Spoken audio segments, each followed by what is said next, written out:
lot of fun. I got mine set. I think I probably just need to drop my link. You want me to take that out of there so it doesn't ping all the notifications for it? Yeah, that'd be great. Morning, everybody. You put us individually instead if you need. Please do put me individually, but not necessarily. I just removed that one. I think you might already be in there, and you're in there individually. So I removed that group one out of the group so it doesn't send double notifications. Thank you. It's Friday morning. It is, man. It is. I had it in my mind that unless you're in Australia today, then it's not Friday morning. Then it's 14 hours ahead. It's 9:34 at night. Well done, Mark. I'm very proud of you. He's been working with Australia yesterday. I'm used to Rob knowing what time it is for me, but nobody else. Even Australia is not perfect for me. I don't deal with it a lot. Dude, it's not as hard as people think. You just have to take the time to look one time, and then you just associate a number. Like I'm from a generation, as is Rob and you, Simon, where we remember people's phone numbers. Like I still remember all the phone numbers from the people all the way through childhood and through high school that I knew, like regulars. But now, whenever I look at you or Bo, I just think of the number 14. I mean, the daylight savings time will change that, but I look at y'all, I think 14. I look at my buddy in Belgium, and I think 6. And all these different. Just associate a number with a person. Yeah, it's and the plus side is now I get to sleep in an hour for only slept. So now it's 5:30 in the morning for me instead of 4:30 in the morning. You wake up at 4:30 in the morning for YouTube? Only slabs. I was talking to Rob.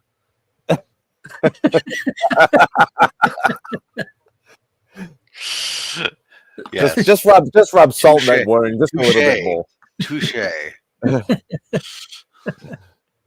Oh God.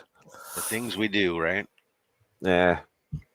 I wake up at 4:30 in the morning when I beat my alarm, when my bladder beats my alarm. I don't even wake up at 4:30 for work. Either do I.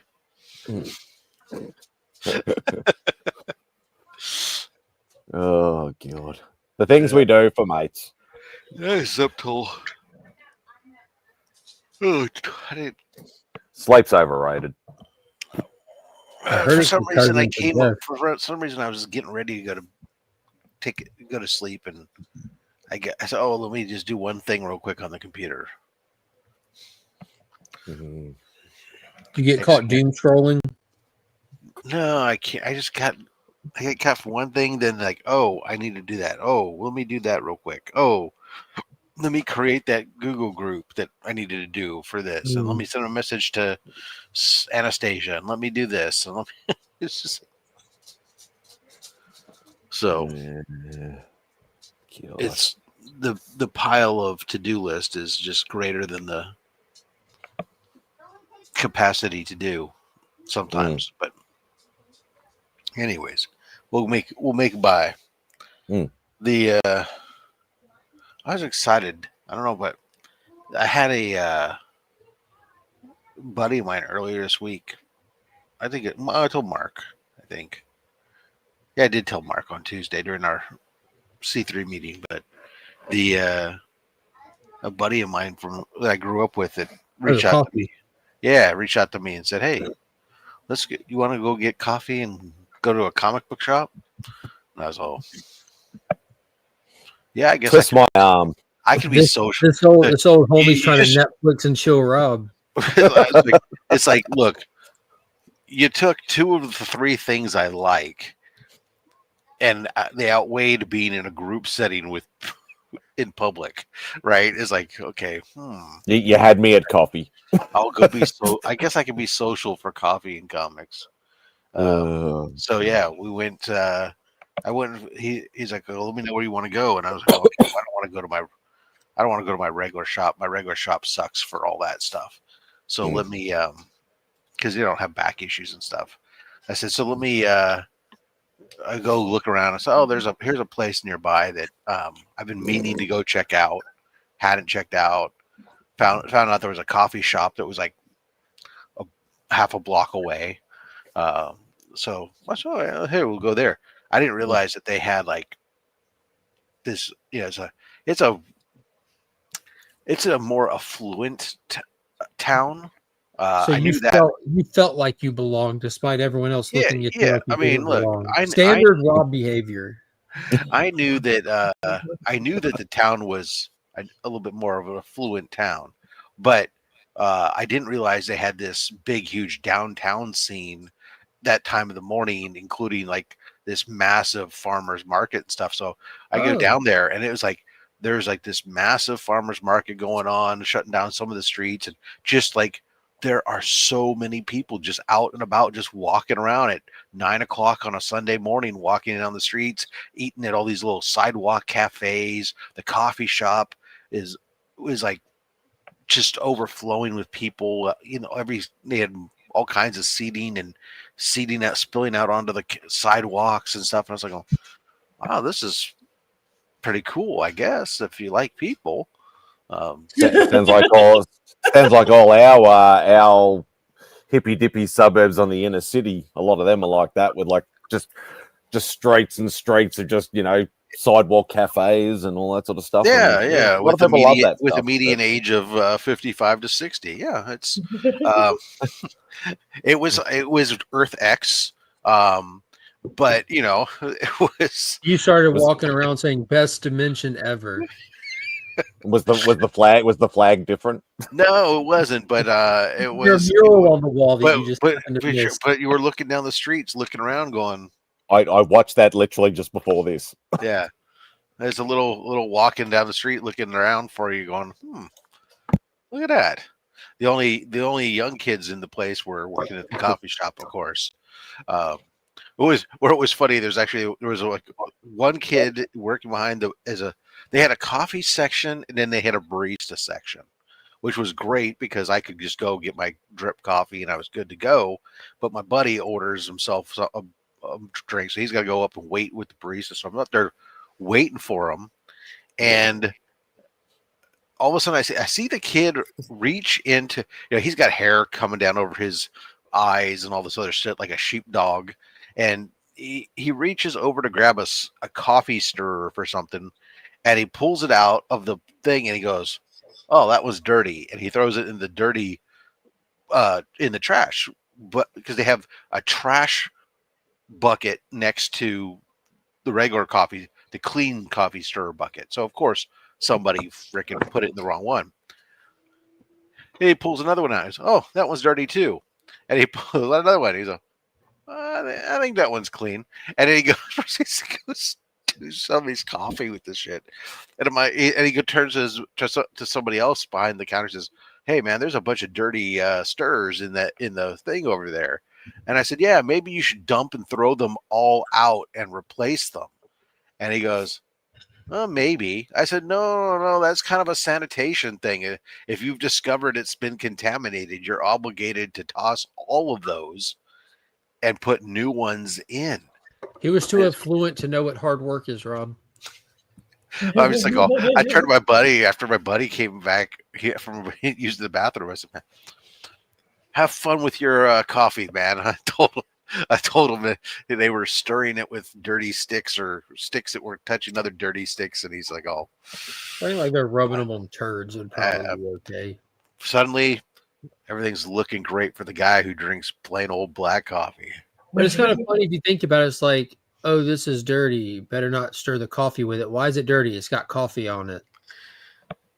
Yeah, in the grand scheme of things, if somebody only stirred coffee with it and didn't put it in their mouth or anything else, it's not going to be, it's not crazy, but still, it's a matter of seeing the bad practices let you know that those practices probably expand beyond that one thing. Exactly, right. The cook aspect of me, the way that I do kitchen stuff. The cook aspect. Oh, aspect. Okay. Aspect is really interesting when you're cooking, actually. Madam, what spells are you casting this morning? I like your candelabra there. Thank you so much. I haven't been sleeping all night. So Simon, I was on Aussieverse, and he was doing a Who Wants to Be a Millionaire? Yeah, a millionaire show with Dave from 35 Cents. And Simon And I'm still the leader. Yeah. You're the leader, Simon. You're the champion. And I don't know if you were throwing wrong answers in there. I was backing Dave up. I told him to ring me with one of the questions. I'd already Googled the answer, so that's awesome. So, I'm like, ring me, you bastard. But yeah. He definitely needs to sort out his answers, because each episode there's been controversy where there's been some wrong answers in there, and it's like, get your shit together, Bo. Yeah, it's like, that's not what my Google says. Like, what's going on? Yeah, it's like we had what was one of those ones that was, who was the first person to wear the Robin costume? Yes. Now, obviously, everybody's going to say Dick Grayson. Yeah. And then it came up. Yeah, it came up being Bruce Wayne, and it's like, well, no, in Detective 38, it was Dick Grayson. Later, it was Bruce Wayne. So it depends upon what you say first, whether or not you're talking about chronological from a publishing standpoint, or whether you're talking about the overarching canon. That was a good right? guess, Billy. Because from that aspect, they're introduced this concept that Bruce Wayne was the first Robin. Actually, 266 or some issue like that. Right. But obviously, as you said, chronologically. So it's a matter of when you say first, what do you mean by first? Because if you mean, if I've just been from a human perspective of reading issue numbers, you can debate that and split hairs and say that the Flying Graysons wore the costumes before they died. It was just a modified costume of their trapeze costumes. Dave he could have brought that up. So, but yeah, there's been a few instances. But those are things, right? You have to. Sometimes it's on you to almost have to ask a clarifying question. But it's like, what do you mean? A lot of them are tricky questions like that. Do you mean really when you say first? Do you mean the first to appear in comics, or the first person within the context of the has it been retconned book stories? Yeah. I mean, it's like, what's the first appearance of Black Suit? Oh yeah. But that's not even. But that's completely different. I mean, this is obviously strictly like, hey, okay, the first time we ever meet a Robin, yes, is Detective Comics 38, whatever it is, and with Dick Grayson. But then later on, we said, oh, but in the Batman mythos story within that universe, it turns out. Yeah, Bruce says, oh, I wore this before you were born, and stuff like that. And it's like, yeah, well, that's a retcon thing, not a chronological thing. But yeah, you're splitting the straws, sort of thing. Hopefully, if they went with Bruce as the answer, I'm hoping that was like a high dollar question and not an easy low. It was. He didn't. He didn't. Who did he end up? I think he ended up going with Dick or whatever like that. Because I know Steph kept saying Dick Grayson in the chat, and he went with that, and he goes, "Boom, no, that's wrong." And it's like, well, how you got to look at it? Yeah. So, but I'm still winning, so I don't care. You should have some sort of crown or something. One point. What am I on? 1.736 million or something like that. Oh yeah, when's he gonna pay? He's accumulating it because it's too hard to run like an hour show if you like bomb out on the second question or the third question. So he's doing an accumulative total. When's he gonna pay out? Yeah, exactly. When he wins the lottery. Yeah. Well, Dave he said, well, if you give me the actual money, he'll pay for my my accommodation and airfares and spending money to Heroes. So I'd be happy with that. So I wanted him to win. And I just asked if he would donate his money to everyone who is poor and suffering. But at the same time, if Bo just paid out you, then you wouldn't need someone else to pay for your trip to Heroes and stuff. I'd be. I'll have an AF-15, I'll have an ASM-1, I'll have a Hulk one, a Fantastic Four one, and I'll just keep going. Hold on. It's Australian dollars here, buddy. All right, I'll have an AF-15 and an ASM-1, then I'm done.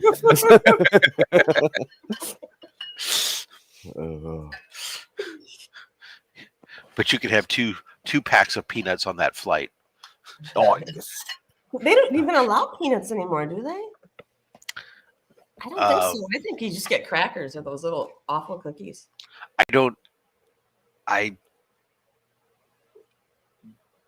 Fuck, I'm gonna say something that to just reinforce Mark's freaking statement, which is that I haven't flown coach in a while. I don't know really know. Hi. Hello, Finn. How are you? Hey, Finn. I'm wearing a costume. Yeah. What are you wearing? It's a little thing from Safari. It's a safari It's a outfit. safari day. outfit. That's so cute. Nice. Wait. And I also got a keychain on it. It's a little lizard. Good. Nice. Well, that's nice to have a lizard too, Yeah. so you can say you I had spotted it has a clear pocket, two Velcro pocket, And another clip. yeah, another clip, a clip and for a flashlight or a compass or pocket something. that's right here. See, it's a pocket right there, Huh? pocket right there, pocket right there. Nice. You use a That's awesome. camera That's on all the Safari. pocket, but this thing does have a zipper. Awesome. Nice. But it does come with a hat.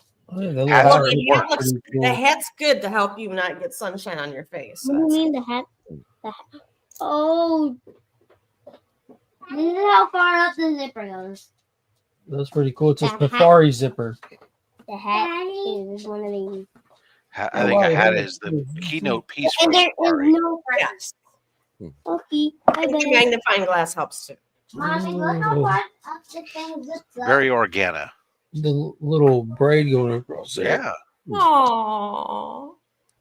Phenomenal. What's your theme day today? Disney. Nice. Which princess is this? Which one is it? He's Anna. Okay. I don't know all their names. I know Moana. That's what I know. I know This one's from Moana too. That's the Frozen? only one I know. I think. Yeah, it's from Frozen. Oh, so you are you're are you- Anna. Oh, Yeah, Anna. Okay. Yeah, the They know. sister. Yeah. Okay. I can see you. I've seen Frozen. I'm educated. I haven't. I should have known it. If I saw the bottom of the dress, I would have Very got it. cool. You look very cute, baby.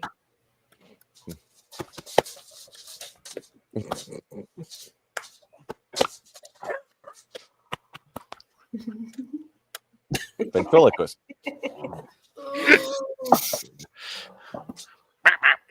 This small monkey. Yeah. That's how I live my life, Becker. Catching them hands. Awesome. Yeah, no, I haven't flown much except like to go to Heroes lately. And so when I do, and when I usually treat myself when I do, so they still serve meals on those flights up front. Up front were all the In first class. in first class were everybody. I flew in first class. once. Ew. And then when you fly back in the evenings, and then they get ice cream sundaes too, along with your meal. I want to be in one of those really big airplanes where they have like a whole bar and everything, and like you can get up and Oh, walk those are around. snazzy. Yeah, no, Yeah. Oh, you gotta, like I say, Dubai. over here, Qatar Airways and stuff. You can it's literally like a fold-out bed, and you have your own like little pod, and yeah, it's. I would never want to leave. I would fly around the world. I'd hate to imagine what that costs. It's not a domestic. It's not a domestic flight thing. I know. Definitely not.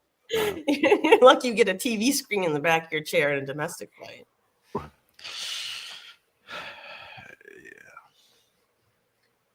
I don't know. I decided a while back that when I was going to fly those flights, I was going to spend the money and fly comfortably. Well, you do like your recliner, so that makes sense. I do. Yeah. And a seat that's big enough that the person next to me, is still in their seat, not in mine as well. Right. Yeah. As long as that podcast is a bar everywhere I am at. And then JSS Brooklyn, say hi, JSS. But so, what about that Peacemaker, huh? Wow. What about it? I have not seen one episode, and I can't wait to just binge it. So who let you in? Why haven't you watched? No, really. There's only one more episode left next week, and that's it. Really? Yeah, Emmerich's How many episodes are there? 8? They're just half-hour episodes too, except for next week's. Yeah, I wish it was 3 hours. Well, it's a good thing that next week's an hour, almost an hour long, because I'm like, the way that they resolved this week, the way that they resolved this one, I was like, wait a second, you basically kind of almost wrapped everything up. As like, now you've got to start a whole new story almost just for this episode, because you could have ended the season right here and after this episode, and then had you wait till next season to. I don't know, because remember we've talked about it, Rob, how this isn't a isn't a plot line that carries this show, but it's just the Christopher Smith journey that he's on. Like it's his emotional journey. And we watch, if you look at it that way, as a penultimate episode, he snapped this episode. His balloon popped. So he's never been more unstable in the series than where he is at the end of this episode. Or he's come to fully see how some of the people were seeing him. Yeah, and that in understanding how he sees himself. He finally sees himself a certain way. Like he's been the whole show this season has been trying to figure out where he fits in, and he's like, okay, not here, maybe there, and he goes over there, it all falls apart. He's like, okay, so maybe I was meant to be home, and then he's like, he sees in this episode that that's not it, and he breaks. Rocking a hard place, pretty much. Yeah. So this episode, he's at the biggest place of loss that he's been through any time we've ever seen him. But at the same time, they'll have 1 hour to give him some form of stability and purpose. That's well, you see, I think that they still kind of did that a little bit. Even still, they could have, just in the way that it ended with him, what he does for everyone. And I'm just thinking that the way it does, if that had been an ending, if it had been the final season, it would have been. I've seen seasons of shows do stuff like that where but Alien Earth sucked, man. Where then once you then now you're coming back wanting to see, but where is it now? Where does he go from here? Yeah, I like some open-ended stuff, but having the literal psychotic breakdown of the character be the finale when you're trying the season about him finding where he belongs would be wild to me. If you're going to do 3 episodes, if you were to do 3 seasons, I'm sorry, if you like a 3, and each one was one part of a big part story, this would be your Empire Strikes Back then, where they would have had at least include that shot. They showed the shot from next episode of him sitting in the prison cell saying, "I don't care, I don't," like with him being just apathetic toward life. I didn't see that. It comes on like literally after the credits. Yeah, the preview. I didn't do that for me. I was watched through all the credits waiting for that something, and instead all I got was it started trying to autoplay Shogun, and I was like, oh well, I don't need to watch that. So maybe that's because I was watching it through the Hulu app. Because we get the episode, then we directly get the preview, then we get the credits. That's how ours comes through. When he said it's not your world that's wrong or mine, it's me holding his brother, the Peacemaker, saying this after a mural of Hitler kind of rushing. In what way? Because I don't think he was trying to refer to that. We had just learned and realized, like on our world, nothing is ever one thing. That was the plot twist with Blue Dragon. Yeah, right. Is the vigilante on Earth X a bad person? Blue Dragon wasn't. What a plot twist, right? Yeah. And that what a perspective. He's like, I can't change the world, but I can fight the things that are directly in front of me, and I pray that when I meet my maker, he'll think I did a job well done. Like he was doing everything in his power. Sane, rational. Yeah, you're like, yeah. Did not see that. Like, they're not good guys over here. They're not good people. That's the first thing you need to learn. But I will say that really the one thing that I out of it that I got, and I kind of I expected. I'm about to drown this keyboard. Because like I told you like yesterday when I texted you, I said it was like or commented things. It was like I don't know what I was expecting. We kind of said that leading into on your members only. I said I just want something good, but that episode was 98% not what I was expecting. There was only about 2% of it what I expected, which was an eventual brother confrontation and him not being able to do anything. The only thing that I think that I expected correctly at that point was just the fact that I don't expect to see a new Charlton character this episode. I've been kind of like on edge waiting. We'll see. Unless they drop it as a after credits spoiler on the last episode for maybe season 3.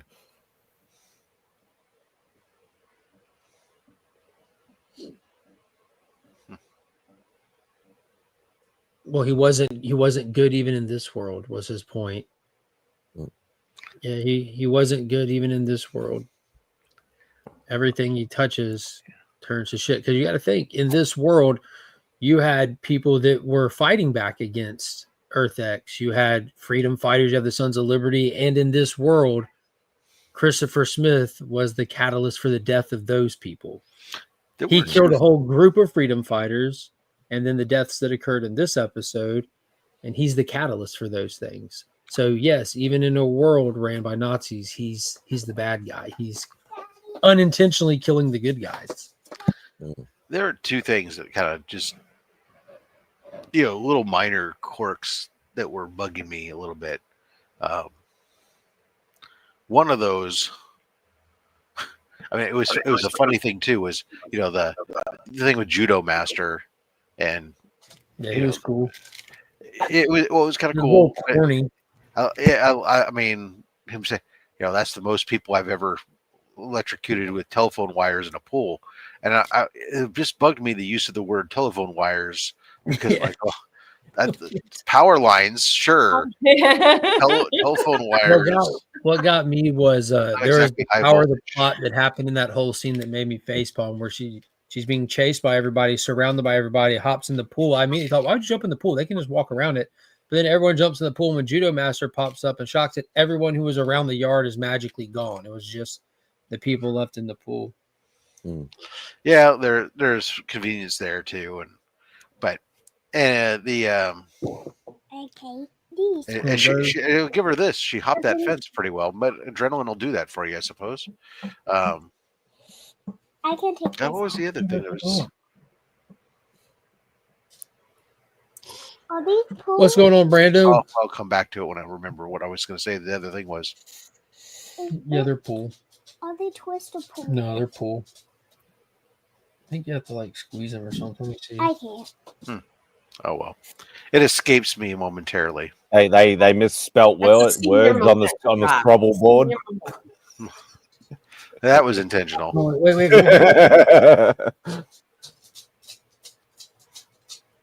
All right, you take it out now. What was now? It's bugging the crap. Senior moment. Is dementia run on your family, Rob? These have backs. You can't remember. It runs in mine very prevalently, actually. I don't know. I'm pretty scared of it. They're super long, though. You want to get the other one? Those aren't the backs on the bottom. That's just the decoration. Yeah. How about we put these back on those? I don't think you need back on these. They hang super long. Oh well. It was something. It was a minor quirk thing that was just annoying, but I don't know. Now I can't. Oh, I do remember now. Thank you. The temporal door, right? The portal. They can only detect it when the door's open. Chop. Right. That was the whole thing. Is like when Chris had the door. It would show up on their things when he had it open, and as soon as he closed the door, it disappeared from all their detection stuff. So now Vigilante had it. What, they all just went through and left it wide open and didn't close the door behind them? Correct. Oh, I don't remember that. Okay, I was just like, oh, wait a second. That just seemed kind of weird. They all went through and didn't close the door behind them. Yeah, they're novices when it comes to that door. Was my thought process. Even though some of them were involved in the tracking of it and aware of the fact that, yeah, okay. Well, they had also moved it to a secret location. Remember, even But left it open so it could be tracked, which they knew. When they went to that secret location. Keep in mind when Chris went over there, when Peacemaker went over there for this air quotes here final time, he left it open. Because Judo Master came behind him. Well, he had it being shut down. It was being set to shut down. Yeah. Yeah, I just don't think they're too keen on it. Oh, all right. It was just like I was like, I don't remember them leaving the door open, and I was like, oh, okay, well, I don't know. Minor plot holes. Lottery Realm are obviously a bit busy. I can't imagine why. Like he got stuff to do or something. But I feel like this season has been in 5 or 6 of the same locations. I feel the Earth X was wasted because we've seen the same room these 7 episodes and it felt boring. Yeah, they're not really doing too much to explore anything outside of it's shot on a TV budget ultimately. Yeah, and they're not doing much to explore anything in too much depth that's too far around Chris directly. It's a very, very Chris show. That big girl's out running those people. Yeah, I thought the same thing as Sue, but then power of the plot plus adrenaline. What got me is survival adrenaline. Yeah, she can run a marathon all of a sudden. The quick editing or the very good editing to get her to reach for the fence, fast edit to her on the fence, fast edit to her falling. I'm like, okay, yeah, no. Door 22 is locked. They're all locked. They have to hack into every single one of them. At least I thought. Well, maybe it's just his dad's that put the lock on it. The rest you can just open up. Silver lining, Pops. Silver lining.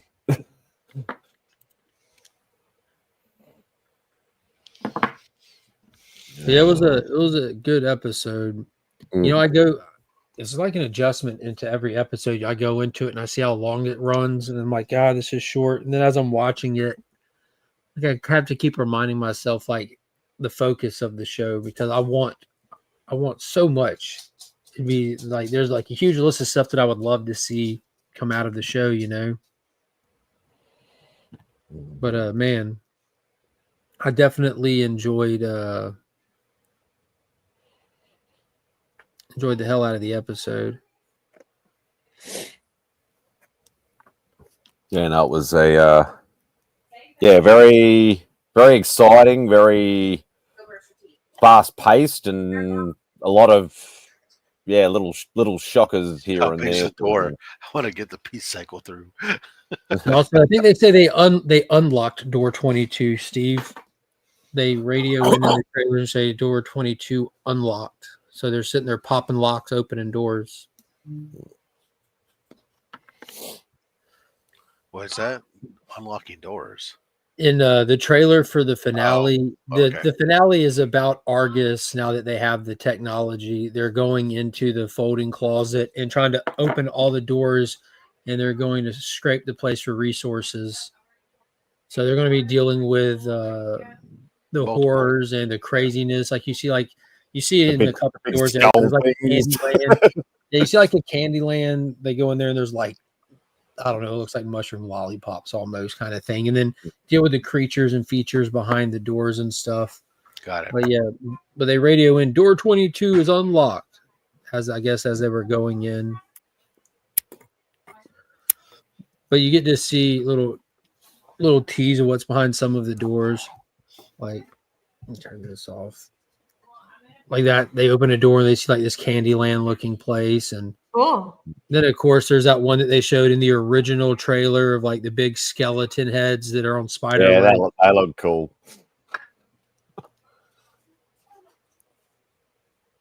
Yeah, that's a good point, Pops. Every door they open is a chance for awesome cameos. That is so. And that's what I assumed. I don't want cameo crap. Like cameos are fine and all, but that's behind one door. But what does it do to add any anything to it. I think if the cameo gives it context for maybe the next season or something like that, I can understand. But if just cameo for the sake of cameo, then no. It means nothing. Do you remember in the end of the first season, we got the Justice League showing up, and that was a big deal because we were wanting and waiting for some kind of answers or some kind of sign of life of the DCU moving forward kind of thing. And they gave us the Justice League cameo. So that was big. That was massive. That was in continuity stuff. And it was like, okay, here we go. And then they just kind of they showed up close Flash and Aquaman, who both had features still coming out and stuff. But now it's just like, okay, I mean, sure. But I would have loved to have, they should have just brought in the Question early on or something. If Batmite pops up, it'll be funny. It'll be a little funny moment. One of the doors will be a Charlton universe they pop their head into. The whole show is a Charlton universe. Have a whole Watchmen cameo. See an alternate Peacemaker where he's there with the whole team with Judo Master and Peter Cannon and Captain Atom. Mark, I just noticed something. I'm sorry. Why don't I have a blue wrench? Did you send me the check? For what? You think wrenches are free? Come on. Have I not been here for like years now? Can you dodge a wrench? Oh, is that what a wrench is? As a matter of fact, madam, if you hit that button that says join or subscribe plus, it will put the icon next to your name that will denote the amount of time that you've been here. Oh, it will. It actually will. So by joining the membership, you will get the loyalty badge next to your name, and it'll be color coded to denote how long you have been here. And you've wasted a year. You could have earned that 1 year loyalty badge already. Over a year, I think. Yeah, I don't pass out wrenches often because I don't want people to feel obligated. Enjoy yourself. Enjoy yourself. At least at night. What? Well, it is for me. I still expect to see Superman next episode somehow. This whole thing is all right. Thanks for that, man, Spidey. Then give us the proper one. Give us the Nick Cage one, just to add on to that. Like 44 months, shit. I think that's my longest membership. I think this is the longest I've ever been attending a show or watching a show. Yeah, well, you were on a good run there. You were and then you kind of broke your streak last week. I fucking overslept because I couldn't go to sleep. Okay, like give me one break. Oh my god, you had a little bit of a Canadian accent in there. Where did that come from? Yeah, that's super fair. That's because I'm from Wisconsin. Yeah, that's why I try to say, like, I have a want list. I don't know. I try not to make it into expectations because I have not been let down at all with this show. But I have a huge want list of things I would love to see. But knowing full well that even if a couple of these things happen, there's no way all of them could. But yeah, expectations with it. You want something to tickle that tickle that Charlton bones.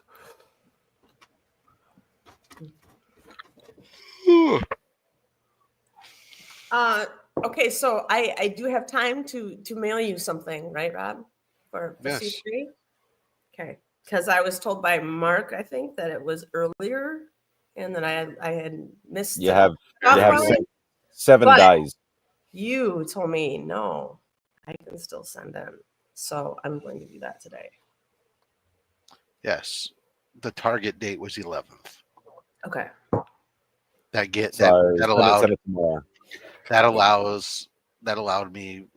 was to allow me time to receive and inventory and promote things. Also understanding that if I tell people the 11th, they hear the 11th and they don't ship stuff until then, or then they still forget and they ship stuff on the 12th, the 13th, the 15th, and I will continue to receive stuff until the day of, and hopefully not after, like last year. But the point is, if you're out there thinking, oh man, I would like to send something into Comic Screen Cancer, do it yesterday. Yeah. Oh god. Okay. All you need is the corkscrews, and you fit right in over here, Mark. That'd be cool to see Uncle Sam show up. The spirit of America just sitting over there to do work. Oh my god! And But the wouldn't shield. he kind of go over there and he would just like depower almost instantly? And I don't know if y'all read it. Golly, there's this Uncle Sam. It's just a mini series. It was only I think like it might have just been one prestigious graphic novel, but Alex Ross does all the interiors for it. And dude, I think it pairs perfectly with somebody trying to understand Superman, even because it dives into what exactly is the American spirit, because that's a very subjective thing, what people view the American spirit as, and it is fully about that, and it doesn't pull any punches, and it's an amazing story. Highly recommend. I gotta see who wrote it. Was it like Greg Rucker or something? Let's roll. Yeah, he wears that every day. Haven't you seen him wear that before? Why are you wearing my hat? You're wearing your hat. I'm wearing my hat. That's mine. No, you're wearing your hat. Give me this one. Then. This one's way too How many small. heads do you have? One, Okay, then you're good to go. but that's still my hat. You don't He's, get keep, out. he's keeping your hat warm. Oh, Dad, if you want a hat, I can get you a hat. It didn't quite fit him right, so that's If he appropriate. wants a hat, I can give him a hat. There you go. Now you have a hat. Okay. With that hat. I'm about to go to a breakdancing competition now. Mommy, are you Mm. You turn around backwards, maybe. I've never worn this hat. I won this at Heroes Con, and I've never worn it. It just sits over there on a shelf. That's sad. You should auction it off. How much are you bidding on it? Happy to auction it off. Cents. Yeah, if you sign it, I'll take it for $20. Sold. Sign it with a Mm, white oh, with yeah. a white Plus, marker. plus shipping, though, right? No, I got to wait for the C3 weekend. I wouldn't do that. It's Steve Dillon who wrote this Uncle Sam book. I'm telling y'all got to check this book out. I don't encourage you to read it. I dare you to read it. Then that's it. I won't. There ain't a man in your family if you don't. Yeah. This one. So I go to Books A Million numerous times a year, but it's all in the same 10-day span while I'm on vacation.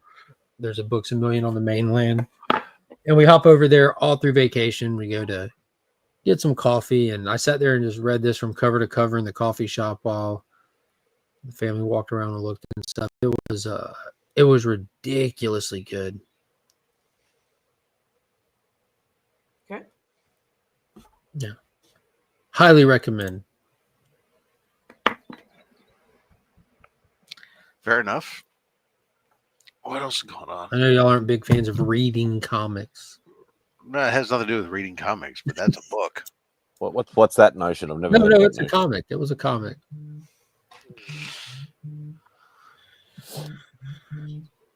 Someone's phone is going off. Yes. Kyle's outside taking pictures with the Safari kids, and she's sharing them into a little text group with me and my parents. Oh, nice. This one is kind of cool though. It's like got the wind blowing monkey's little cape. Aw. Can you make yourself big? Make yourself big real quick, so I can see her. Yeah, and I'm all. holding the phone with two hands so it doesn't shake. Okay. I'm just kidding. She looks adorable. There we go.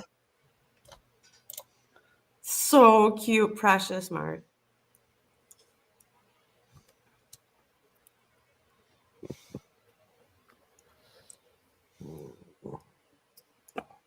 Good kids, good kids. Right until they're hooked on. Wait, no, never mind. Yeah, no bueno. Tell Kyle from time to time I've been stashing away money for their bond. She doesn't like that. That's fair. You wanted to be stuck in there? Look, it's Yeah, that's when you really learn the if they good don't tricks. use it, then it can go to college. But I mean, you get either out of jail or you get to go to college. Which one do you want? Dude, heck yeah, dude. You're going to have to come back and let me know what you think because it's fantastic. Very, very serious book. How do y'all see the finale leading into Man of Tomorrow? I think at most like a I don't know, not necessarily an after credit, but just like a little stinger scene that was filmed. One of those things that we can use this or we can choose not to use this kind of thing that doesn't necessarily affect anything. Maybe a radar detection of Brainiac's ship or something along those lines kind of deal, or He them comes to your door. announcing something as basic as announcing, oh, Lex for helping us out. We're gonna let him go. Something simple like that. Nothing major. He escapes through a portal. Yeah, portals are a big deal right now. They're all the rave. Haven't you heard? All the rage. I was thinking about getting one installed actually. Yeah. You What, to break get to the Peacemaker out of jail and then Lex Healer. escape. There we go. You don't want to walk to the That would recliner. be on brand. That Well, would be on no, brand. I was going to have the portal go directly into Georgia just to make Mark happy.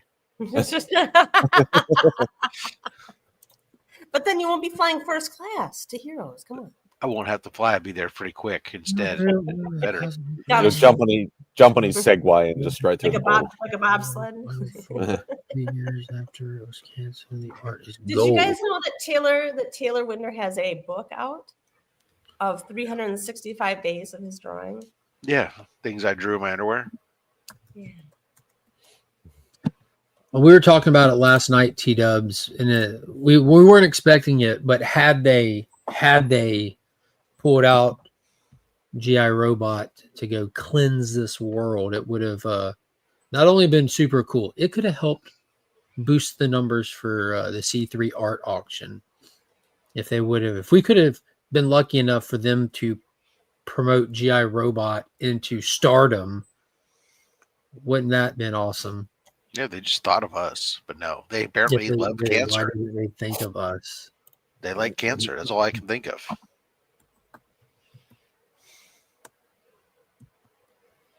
Final Four graphic novel. See, I haven't heard of this. It almost looks like a mixture of like Rick and Morty with Steven Universe. What is this?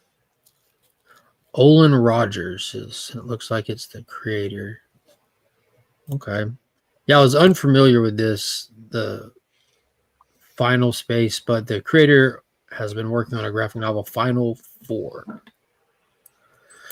How much could it cost for a GI Robot FX? Like $7? They should have exactly. Yeah, and I think that people have like a crazy misconception of the cost of things because HBO regularly puts out hour-plus long episodes of television like Game of Thrones where there's freaking dragons and this and that. You get Alien Earth on FX, which is not a studio to the caliber of HBO when they're doing sets, spaceships, aliens, small details. Big dragons are easy. Those you just go to film Australia. You just film them in person. Yeah, you just go down to Australia, grab 3 dragons, and you get rubber wings on them. You get a dragon. We've seen there's been a whole video on how to train a dragon. So yeah, they work there's well dragon trainers. Yeah, I mean, I like how in House of the Dragon they have both dragons come. Yeah, I have a pet toothless in the backyard. You have a pet? What? Toothless. You've never seen How to Train Your Dragon? That's the name of the dragon from How to Train Your Dragon. I have a No, Tad I Cooper. haven't seen that. No, okay. I have a Tad Cooper. I super believe in you, Tad Cooper. Pop says in the show with Cavill's Overman showing up, leading into Lex and Superman having to team up in the next movie. Yeah, that'd be wild if they had to fight. If Earth X is the villain in the next movie, because you remember Harcourt said, "I'm sorry, but I can't have you coming after him," but she didn't get to finish the job. Right. That's also that's obvious since he got loaded in. As we're now delving into spoiler territory. Yeah, I'm sorry. Spoilers. We've kind of been doing that the whole stream a little bit. We've kind of we've danced around it. Dipping our toes. Tiptoeing around it. But I mean, They load him in the ambulance, so he's that the revenge thing's coming back. But yeah, that looks like that would be some season 3 stuff, like his greatest enemy kind of thing. And I know they said that season 3 is not promised, but neither was season 2. So hopefully no matter where it goes, tomorrow is never promised. That's true. Rob, I'll tell you what, I'll go on record right now. I promise you tomorrow. That's awfully kind of you, but don't promise things you can't deliver. I can deliver it. Just I promise. Well, if you wait another hour and a half, bad if all of a sudden I don't make it. I will, and I'll come back and I'll clip this. But as of right now, well, if you're waiting an hour and a half, I can produce tomorrow for you. Yeah, that's where I was going with this, buddy. That's where I'm going with this. There'll be a tomorrow, but not necessarily for me. Got it. Thanks. Hey, no, it's for all of us. I'm making a new want list, says Steven without the sleeves. Lots of DC keys on it. Hey, man, y'all are late to the party. The interesting thing, Steve, is will your honest want list include books that I do not already have? That's what I'm curious about. Will your genuinely honest want list, not if you go and just make, how big are you going? Well, not if you just go like make one for fun, like Action Comics 1, 1938. But will your genuine want list include keys that I don't already have? Been telling y'all for years, shop where the market is not. Gunn said he had no plans for season 3, but that one or more of the characters from the show might get a spinoff. Yeah, they're still talking about the Waller show too. I know Steve G, who plays John Economos, they were talking to him about the Waller show, and I would be very interested in that. Pretty much seeing what's happening with Amanda post getting in some trouble. What's going on, George? Do people still say thank God it's Friday? Let's bring it back. Good morning, everyone. TGIF to you, good sir. Well, we're bringing it back. Did you know what George is doing for October? He's bringing sexy back? And yes. Fridays. Oh. And he's also giving a little short horror audio story every day. Oh, nice. Oh, cool. Short core? No, it's a little audio horror story. Oh, I thought you said short core. And I was like, is that something like midget porn? Like, it's a hardcore, it's short core? I'm in. Like, curious for a second. Is that Wisconsin accent again? Is that what Don't get me started, all right? I'll really get into it. Horror. Spoon. Wisconsin. Don't you know now? Let's see here.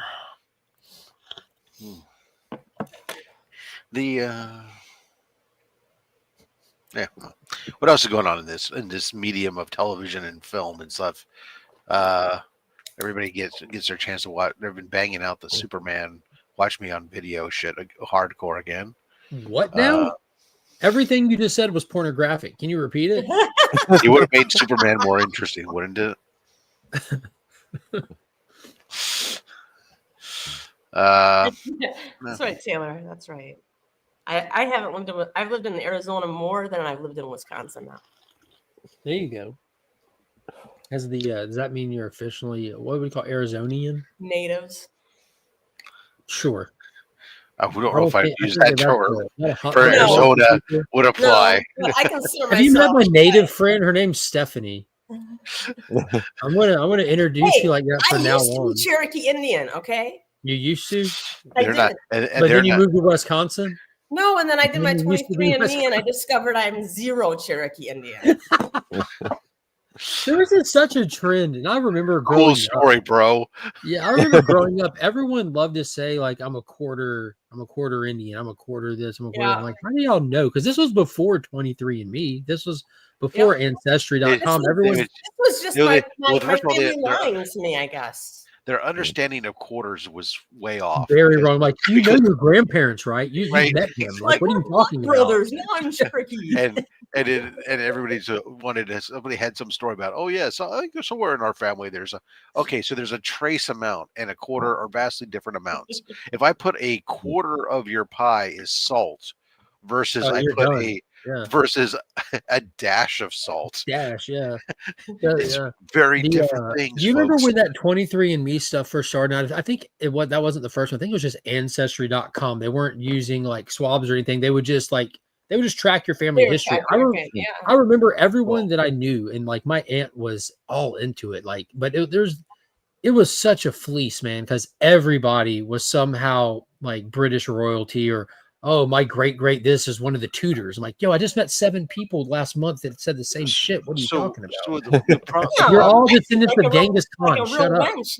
So what happens with the stuff is that, especially that site. So that site was one of the ideas of pooling people's own individual family research and allowing you then to try to make connections. Like if I did my research, I got this part of my family tree, somebody else, and trying to make these connections between them. And what happens is you had a lot of people who had sloppy research, and then they'd say, oh, hey, this person's, look at that. There's a George Mason, and here's a George Mason. It must be the same George Mason. Therefore, connect it. Bam, and you have a lot of garbage out there. So it's really doesn't. The only thing that Ancestry.com does for anybody who wants to do genealogy is it does have easy access to census records and certain things like that, but you have to pay a lot of money. It's not a cheap thing.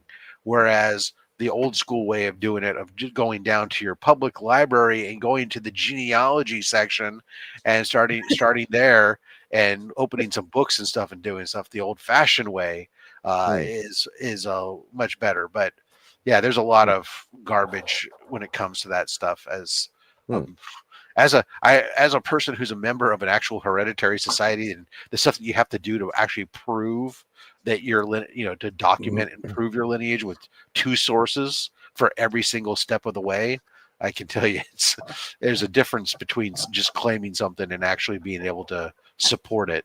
Because when you start getting beyond the 1800s, getting 2 sources of written documentations, is a lot more difficult. Yeah. My mom wrote a genealogy for her side of the family, and then she wrote one for my dad's side of the family, even though they're divorced, which is very kind of her.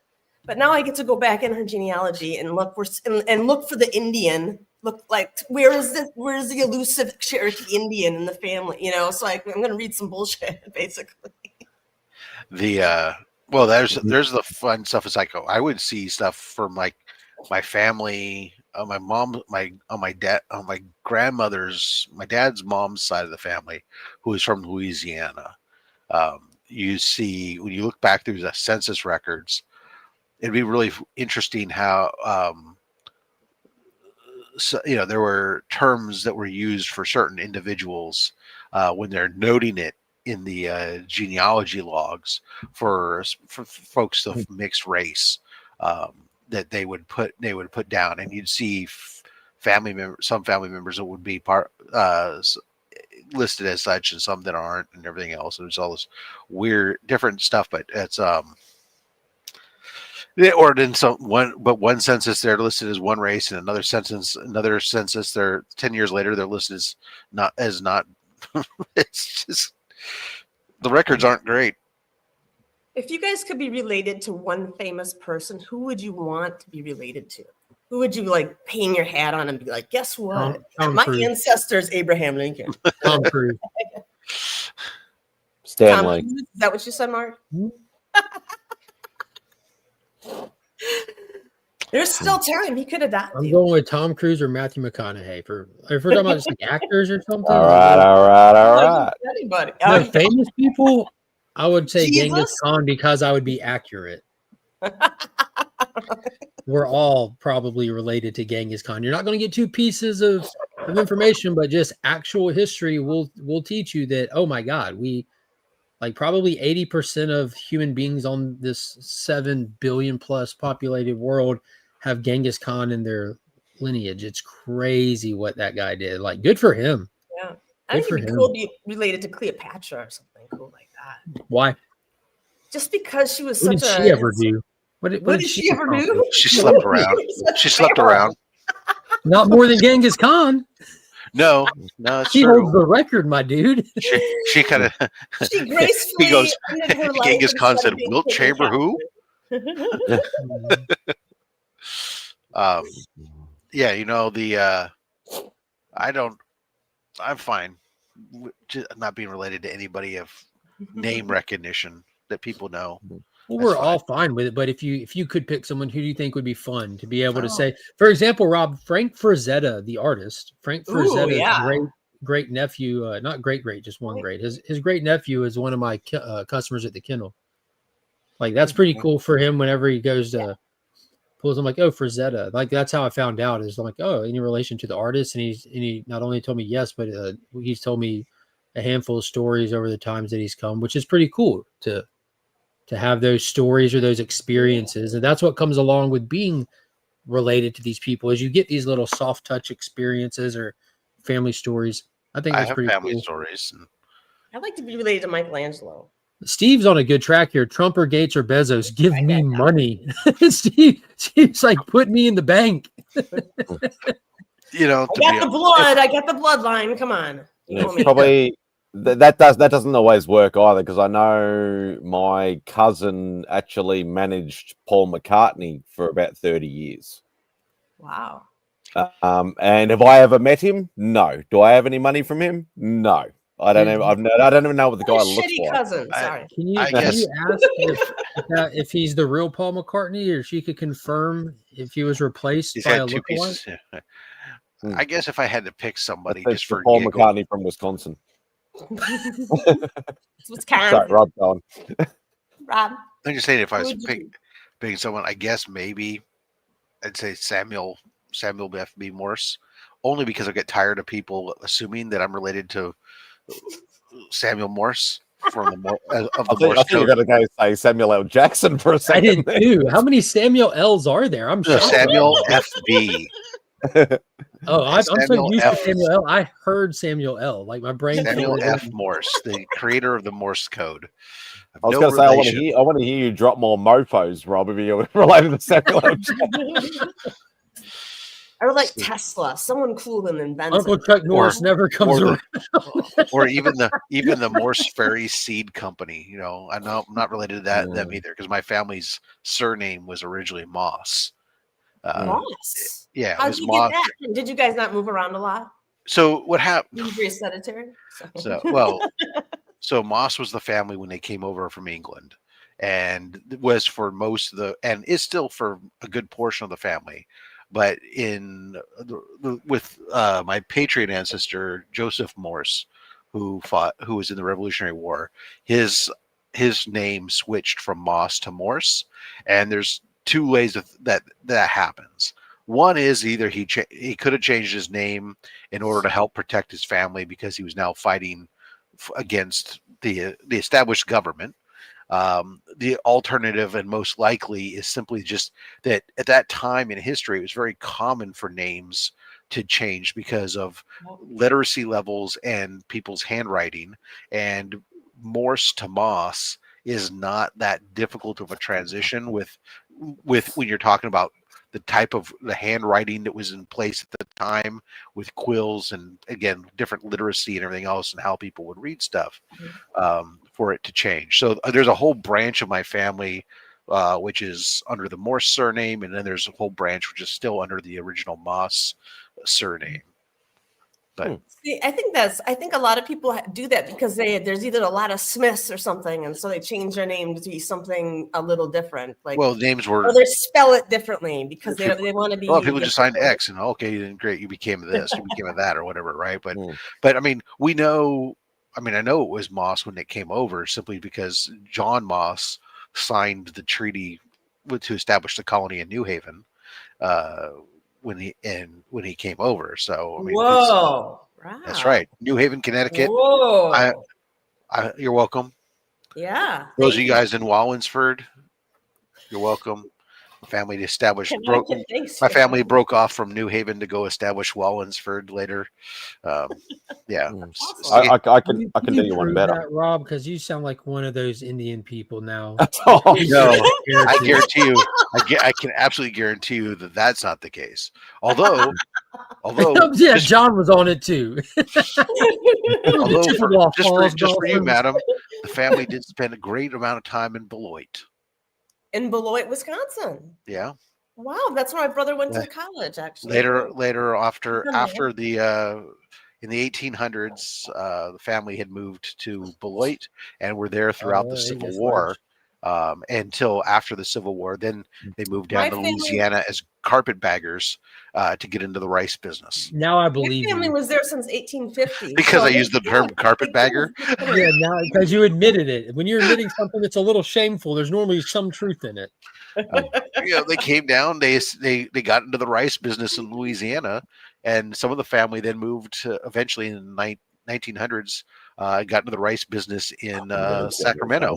The rice business. But yeah, the family made a lot of money in the rice business, and then except for my little segment, they had money, and then they got into the import export business instead, and they had good money for the early part of the 19th century until the 1970s when the import business for private switched from being a small mom and pop thing to a mega corporatal thing, and then my family blew all their money. My grandfather blew all the money, flushed the company down the drain, and we had to start over. Yeah, that happens to family money. I know. Yeah. Since 1850, my family actually had the same oil and gas company, and it was passed down to the oldest male child would inherit the company. And my father was, the third, My family was well known for creating drug abuse. No, I don't worry. But yeah, that's all gone. Yeah. Speaking of which, like the other thing with me is that my great grandparents on my mother's side actually started a company called Phoenix Biscuits. That was in the very early years or whatever like that, and they ended up amalgamating with Arnott's Biscuits, and they ended up selling it or whatever like that, and then they invented the Tim Tam. The what? That's the lie. Now, the truth is that you have a large art collection. So if they had stayed in business with Arnott's when the merger happened, I could just see send Tim me Tam Tim money Tams now. all the time. You'd be able to send me them. You wouldn't have to be buying Tim Tams to send me. You could just have them sent to me directly from the factory. This is the new one. Rob's the American market taste tester. Nice. Yeah. I did finally, just for the record, I did finally finish off the last of those. I had been milking them and stretching them out quite tremendously there. I still have some of the koalas, but oh, nice. Beck and I always joke about that. Like we know why you do it and all that sort of stuff, but it's like we'll go to the supermarket and we feel like chocolate or biscuits or whatever. Go get a thing. The thing of Tim Tams is like finished in like half an hour, literally between us. Whether you stretch it on for weeks, and I'm like, I can't do that. I just I just keep eating them. especially those salted caramel brownie ones. Yeah, they were decadent. They're decadent as heck. I mean, fortunately, they're so decadent you can eat just one and walk away from it. Because they only especially since they only put half the number in the packet compared to a regular package of Tim Tams. Yeah, they've started, like, they're probably doing it over there too. Like everybody's sort of like they keep the package they're downsizing everything but charging you the same or more. Yeah, they keep the package size the same but reduce what's in it. Yeah, that's been going on for a while. That's what we used to have. How small the chip bags have gotten. Well, it used to be like the biggest one was I always remember used to be when I was growing up. You'd buy a can of coffee. It was 1 pound of coffee, and then slowly it started becoming like 15 ounces and 14 ounces, And the coffee can was still the same size coffee can, but nowadays like it's like 13 something ounces or something of coffee inside of a 1 pound can or something, and it's like That takes away. I kind of imagined you with like one of those old-fashioned bean grinders, like making your coffee. This was and now my, you shattered that image for me. hold on. Let me bring it back for you. The can of coffee stuff. My dad was the one who bought cans of U-Ban coffee, and that's what I don't even know if coffee even comes in a can anymore, but I think it probably comes in plastic these days, knowing everything else in the world. For the last 11 years, because I actually was looking at my orders the other day, I've been buying directly from a plantation in Kona, and I have it sent directly from the grower to me. And I was looking at it and I realized that my cost per pound has doubled in the time I've been buying from him. What used to cost me 5 pounds of coffee, I used to be able to buy from him for $100. Now it costs me $185 for 5 pounds of coffee. You should have like a loyalty discount or something. You know what? I get personal Christmas cards and stuff from him, and when I've had requests for like something that he doesn't normally do, like he normally only does like 1 pound bags or something. Like one year for Christmas, I asked him, I said, hey, I want to give out some of your coffee for gifts. Is it possible to get like half pound bags or quarter pound bags of ground coffee just to give out as samplers for people? And he said, I'll go get some bags and I'll do it for you. Sure. And so he'll do things for me. You just get straight to Dunkin' and get, I don't get me wrong. I understand your cost has doubled as well. Yeah, that's true. Well, it used to be, look how much it cost. And the fact that you pay more than $12 for a dozen donuts just tells you how much it's gone. Donuts used to be like 25, 30 cents. Now it's like, well, then again, I also remember paying $12 for a carton of cigarettes, but now it's like $12 for a pack. Don't even get me started on the cigarette prices. Don't even get me started. And there'll be a lot worse of stories over here than there would be over there. Well, no, I'm just saying hey, things go up, but I don't. That's where all my vices now is just in my coffee. Taylor, you joke, but I actually literally did walk uphill school both ways because the hill was in between my house and the bus stop, and so I had to walk up the hill to go to the bus stop. When I was coming back, I had to walk up the hill to go back down to go to my house. So yes, I did walk uphill both ways in the snow. In the snow without snow. I will admit that it did barely ever snow where I was at in the mountains. I was only at 2,000 or under 2,000 feet elevation, so we didn't get a ton of snow. It was like once in a blue moon. Actually, more like once every other blue moon. Well, we're used to snow in Wisconsin, and we had an exchange student live with us from India, and she had never seen snow before. Did you take care of Lady F? I did. I did too. I completely forgot. I'm sorry, Lady F. My mistake. I normally send it to her every morning when I first start.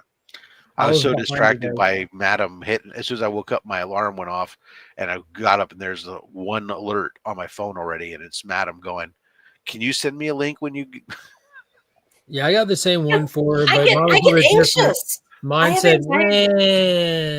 If you hit that join button, you wouldn't need to send that message every day. Yeah, that's very true. What? We post a link in the channel member chat. So he's saying channel members are always invited to join on Fridays and member only streams automatically. You don't have to be a channel member to join. I'll send anyone the link that wants the link and requests the link. I'm happy to have anyone on, but they automatically get the link. The Legion members and the Goon Squad members get it. And it's just because those group chats they only have people that are pre-verified. It's our way of making sure the riffraff stay out. But no. Yeah, like I don't just send the link out publicly, but I'm happy to send it to anybody that I know is not going to get on here and do flash some their kind of, junk. yeah. Like anybody of good faith who wants to come on and hang out is more than welcome. Or to. no faith who wants to come on and hang on, but you just No, don't just good finish. faith. You know, I have different standards than Rob's. Oh, ye of little faith. I mean, people could come on here talking cash money shit, but as long as they believe it, I'm happy to have those arguments too. If anyone can get the link, why am I a member? I want you get. Well, where were you last night, John? Where were you last night in the exclusive members only stream? I was at work, so I've got Good round it. What's up, Caroline? Good Hey, what's up? morning. Morning, dudes. Well, Caroline makes me think of people showing off books and the whole talking about channel member thing. I'm supposed to show these off as part of like promoting your channel, which I'm horrible at. But Sunday is the Legion Loot giveaway. This Legion Loot is kind of massive. I want to show Caroline the books that are in here. Does she like seeing books? Like Yeah. my bag of cocaine. It's massive. You know, Batman Day was this month, so there's it for Absolute giveaway? Batman #1. This is all one massive giveaway. Absolute And how Batman can- #1. How could we enter into this if we'd like to participate? Channel members in the Legion tier. You just got to be a I like channel that member one. in the Legion tier. But What this if- was like What if it's I like a can't afford to $10. be a channel member yet? Could I get on like a payment plan? No, Jay Lee. so this is like the $10 exclusive for Batman Day. It's the 8. I guess If it would I can afford it, technically you can afford it. be it would technically be the 8th print, but because it's a Batman Day book, I think it might just be designated as the Batman Day edition. Who's the artist? Nick Dragotta. I like There's that a one. the brand new Batman #1 out of the blind bag. That's the Del Auto version. Mhm. This is Batman Year 2. This is a special Batman Day foil version they did. And then there's the free Batman Day book. Mhm. Blue Falcon and Dynamite, because I'm Mhm. loving all the Hanna-Barbera stuff yeah. that Dynamite's doing. So y'all get to love it too. By I like proxy. the Top Cat when they did Top Cat back in the day. But So you they're- know what you know what's going to happen, don't you? This is predominantly non-Marvel, so I'm going to end up winning it. Oh, as soon as I say that, he shows a Punisher book. I go out of my way to make you look stupid every chance I get, and I will. I not know fail that. you. I will not fail you right now, Simon. Hang in there. Punisher #1 foil, the red band edition, still poly bag. I will put it in a bag and board, but I'm keeping it out to show it off because the back looks super cool. The foil back. Let's go ahead and do it this Clear way. back aboard. Yeah. So the big time collectibles exclusives, we have the Perillo Amazing Spider-Man That's a great one. 77. It looks like he's straining to take a shit. He is. I'm glad you noticed. A symbiote shit. What's interesting about that is that we're actually almost going back to that costume pretty soon here. Yeah, I saw It's that. It looks pretty 252, yeah. looks pretty cool. The Venom #31 Peach Momoko with Null on there. Actually, I don't mind that one. Oh, I know yeah, you that's don't, fine. but what am I? The Oh, he McFarlane, likes Spider-Man. That's the This is truth. the The repurposed art. McFarlane, and it's a Fan Expo exclusive, limited to only 1,000 copies. Ooh, Is that Faith? What is that? Who is It's that? Faith Gwen. Is that, as Spider Oh, Gwen. Gwen's. Oh, yeah. Sorry. Spider-Gwen, Spider right? Gwen Ghost Spider #1. I like that cover. That was cool. Limited to 1,000 copies. Art by Ji Hung Lee. This was All also the- Fan Expo. That's exclusive. all new Spider Gwen. Yeah. It's That's important. It's That's important because All new it's in the- Spider Gwen you'll Ghost find it in Spider is the the full title. A's. Oh. You'll find this Spider Gwen in your A's, And she wears her hair slightly like this and Slightly. she's got her spider powers back instead of again, like instead this, of- but like this, she's not relying but on not the like symbiote this. anymore. That's the difference between the Yeah, all you new. got to pay attention to the differences. But so there's like all those Spider-Man books, Simon. Detective Comics 751 featuring the first appearance of Sasha Bordeaux, the cyborg chick who worked for Argus, who's been in all of this season of Peacemaker. Total smoke show, by the way. Like she's been awesome, but this is her first appearance. Ooh. And then this is Checkmate, Oh the no. series it's a mini series with all Delato covers that feature her in it, so you can get more familiar with the character in this awesome mini series focused on Checkmate, which is pretty much Argus and stuff. So some wicked cool covers, and there's #1, but that's her. And then we got the Phantom Spider-Man. #1 from the brand new series in here, because I love the Phantom, and by proxy, so do you now. Mhm. And you get to check out the new series. And then I'll one of these slabs is going in here. I guess I'll let y'all kind of vote on which one. I'm Do thinking. you ever throw in a complimentary Turok? Just to. No, you're crazy. What is wrong with you?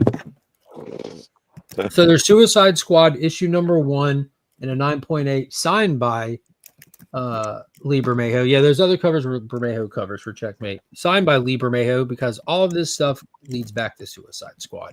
And I saw that.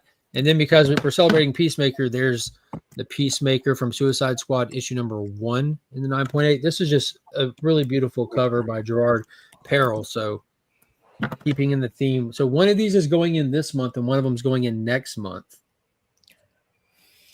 I vote for the yellow one. Yellow label. Yeah.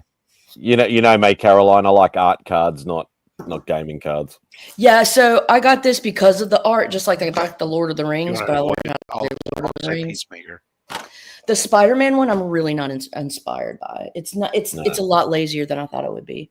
But there are a couple of. I like Harley's butt. Go for Harley. There is something I got for Rob. I pulled Just putting Lady it out F, you want to vote? Do I want to vote? Yeah. How do I vote? Yes. Which I voted yellow. Which one Yellow. goes in? Yellow label. Yeah, month? yellow one label. pill makes you. Oh, sorry. So that's 3 votes for the yellow and 1 for the blue. I'll have some of the yellow. Yeah. That's everybody on the panel other than yourself. Sorry, but I'm Mark looking at gets to T-Dubs. overrule because he secretly Oh, likes T-Dubs. the He votes for the peace cover. Peacemaker. So that's 3-2 blue. Mhm. Or 3-2 yellow. I mean, 3 people yellow, 2 blue. Should the whole chat? Is the whole chat gonna vote? Or is it No, just apparently one? only T-Dubs was allowed. And if T-Dubs. I didn't see anyone else in there. And Special. for context, like I had I ordered weeks ago the DC Finest, those collected volumes. I ordered another one of Peacemaker, and I ordered one of the John Suicide says yellow. Squad. So the Suicide Squad one will be going in next month's Legion Loot. So I guess that'll pair well with either book. But yeah, we'll save the Peacemaker one for next month then, and do that as we get the finale is technically our next month. It'll be the final one getting to do Peacemaker themes. But you want to see some of the books that'll be going in Turns next into month? Ghost Spider. Yeah, too much writing. Needs more art and less Oh, shut writing. up. I think it's really the coolest thing they did with this set was on the back they made the hero. So You don't Judo have- Master, things like 34 Oh, features good, the it's not first the appearance of modern reprint. Tiger, who's that's like kind of like the character that the Judo Master in the show's based off of. That's a good one. First appearance of that one. Eagly. Yep, that's a cute one. It's First fun. appearance of Rick Flag Sr. First appearance of Johnny Economos and Belle Reeve in Suicide Squad. Who? I had that book. I'll have that book. I don't know Johnny Economy. I gave it a Trev. So we'll put the yellow one in there and we'll save the Peacemaker one for next month. Have some of the yellow, please. Yeller. It's yellow. Old Yeller. Yeah, I'm not. No, but I've been doing some hella inventory on my Lord of the Rings shit. That's what I was doing yesterday. Mark was on Matt's show, and I was listening while I was organizing my cards like a crazy person. Crazy person. I finally bought a new binder, so I'm going to give that a try soon when I get a spare moment. Boined. A binder. A boined. Oh, Yeah, dude, I saw that Naked Gun is on Paramount now, Rob. Yeah, Nothing. I was thinking about rewatching it. I went to lay down last night, and it was like Something just make him after happy. midnight. I'm like, oh snap, I need to watch this tonight so I can talk about it with Rob. And I'm like, wait a minute, why would I stay up to 2 a.m.? But I'm gonna check it out this weekend for sure. Can I show off my slabs I'm gonna donate? That's pretty dope. That's how Mark was positioned last night when he was Oh, talking. that's a great cover, honey. You know what's crazy, Caroline? Hold on. Go back to that. Did you see here on the show where Phil's Treehouse mentioned the Life magazine cover with the woman that I don't really want to get into it. She like back in the way decades ago, this woman jumped off the Empire State Building. And she landed looked on the beautiful floor. and peaceful. If you look at the photo, that woman on that cover right there is in the exact. I mean, it looks intentional. She's in the exact position.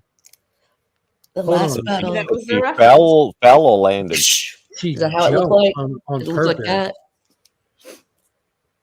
That looks like an ultrasound, bro. I don't know what I'm looking at. Oh my God, is that like her body? Is Half that of her body plunged in? No, it's her Into a whole car. body. She's Oh, falling now I off. get the- it. There's Yeah. no visible damage to her at all. It just looks like the car. She's just laying in the car.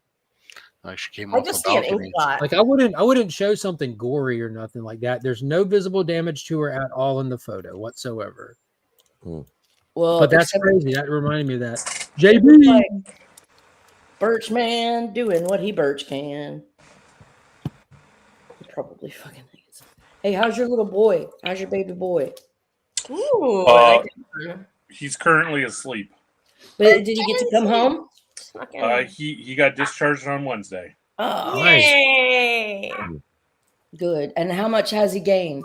Is he no longer like 2 ounces? He 5 pounds. he was like 4 pounds 9 ounces on Monday. Okay. But then we took him to the doctors yesterday, and they said he was 5 pounds 11 ounces, and we went, we think your scale's wrong. So he's a fatty. No, I'm just kidding. No. So he's like- Their scale is wrong. oh. There's no way he gained over a pound in 3 days. I mean, Challenge accepted. No. I mean, If it was me or if it was you, yes, we could do that. I don't know. Have you ever liquefied a cheesesteak sandwich and I still need a or first a Dazzler. meatball sub and put it in a bottle for your kid? oh, do you I'll get one that's eventually. not- Never underestimate the power of a meatball sub, Justin. I'm still Like still father, hunting like that son. elusive 141 still. the one I have a 141, but it's beat up. Yeah, Sorry, it's I driving don't me. have anything except a bunch of DC in here in this box. That's my last Jinx book to get rid of until I develop a new one. Your last Jigs book. Oh, this one's cool. You need to get. Do you have this one, Mark? It's some Since 90s you're a Hulk goodness. fan. He's giving him a hug. He's come here, I love you. Oh Me my god! too. I saw a upcoming episode release. I think there's some. I guess there's Godzilla and Marvel Oh, something yeah. doing going on. There was a cover I saw, Mark, where it was Godzilla wearing the Iron Man armor. Oh my That's god! sick. It did look pretty cool. There's The the The ring. one ring to bind them all. The ring tempts you. Gives me no temptation whatsoever. It's so fun. It's so fun. It's Send that card to me. I will tear it up on camera. Well, I was going to send you. Oh, I've got tons of them. I'll tear it up. It's perforated. And It's then I'll perforated. It's meant to be torn. then we can Oh throw my it God. into the. Oh, It's meant yeah. to be torn. This is like every time if you have the ring, you're tempted by it. So like Now you're not tempted? I'm tempted. I'm always tempted. Caroline is temptation. What are you talking about? I know. Yes. I know. I could look. No problem. Yeah, that's Wow. disgusting. Shut up. I'm surprised you haven't been to New Zealand and visited the set. It's a little pricey. Yeah, it's a Pricey. little far away. Like, I What think pricey? I think you'd have to get one of those jets where you get the bar and everything, right? To be such a But that'd be a bucket list though, wouldn't it? Oh fuck yeah, it would be. It would be What amazing. the actual? What are you actually? What the actual fucking? Who did you fuck? I I fucked the Christ. Hulkbuster. He's speechless. It must be something big. Chrysler just dropped their 2026. The bringing back the Plymouth Barracuda. Ooh, Shit's on Okay. now. Holy smoke show! as long as it doesn't look too stupid and futuristic. It's got that old school, little bit of an old school look. and it's not going to be electric or hybrid. It's 6.4 liter V8 with 485 horsepower, with an 8-speed manual A lot like transmission. the Challenger, just a little bit more sleek. Proper manual or paddle? Heavy. No, it says 8-speed automatic that shifts like lightning. Step up to the Hemi version. It has supercharged monster cranking out 650 horsepower. It'll be paddles. Automatic for the people. it's going to be more pure American glory of straight line speed. Does the Hemi comes in a six speed manual? Oh, Yeah, holy cow! I cannot it's a believe you're Guzzler. talking about fucking cars. No, hold on. I'm Sorry. not talking about cars. I'm talking about the goddamn Plymouth Barracuda. So you take that back because that's a different beast. Oh my god. Oh my god. Oh my god! It's gonna look like a Stop vibrator. making fun of my accent, okay? Oh my god, no. Oh No, my it God. won't. It won't stop. I need a drink from the bubbler and get a pop. Check out this, bro. Check out this, Simon. I got that's issue nice. I like Tiger 15. Shark. Tiger Shark's a cool villain. Come here, bitch. Hey. Pull that hair. I was gonna wear that, but I just decided, against it for some reason. 16. I don't actually have many early Miss Marvel books. I've Bro, got the number it's so one. good. Claremont writes the later half. 17. Oh, I need to finish. Speaking of Tiger Shark, I need to finish my subby Ooh, run. that one's good. I like that one. Yeah, I still There haven't it got that is. on. I need to get that. First appearance, Mystique. The proper first appearance, not the 20 non-cameo crap. Yeah, right. Not the fucking what do you call it? The ROM 31? No, that's Rogue, my bad. All right, let's see. Oh, I picked up this too. This is the first in-universe appearance of Santa Claus, an Omega level mutant. Can we kidnap him? Yeah. Let's draw straws. They're all after him. Look They're at all that. after his presents. Look at that. Mark, can I show off? Can I show off my one? I'm All right, no, I'm going to make her big again. I hide. Well, she was. No. Is that what's in the private chat? Yeah, it's actually the video that tour. I just. I will. I didn't want to stream the video. I just wanted to. Crotch rocket. Crotch rocket. Crotch rocket. What's this? Okay. Oh, here's what I found the other day. I found this for 50 cents. Is Battle of the Planets, the Alex Ross 1/2. Thought that was cool. For Battle of the Planets nerds. Oh yeah, I got it on Mark's. No, not Mark. Fucking. That's me. On Not Near Mint tonight, we're gonna show war comics, and I think I'm just gonna show some weird war tales. You have the first GI robot in your collection of weird. I think I have the second one. I think I have like an early appearance for real. For real. Here, let me show you. I want one. You want a GI robot? No, I want that. It looks a little bit like a Hellcat, or a Challenger sort of thing, but it's Oh no, that's nice. When's the first appearance of the GI robot, Mark? Tell me. What issue? 50 something, I think. Let me look. Not 150? No, it's 93.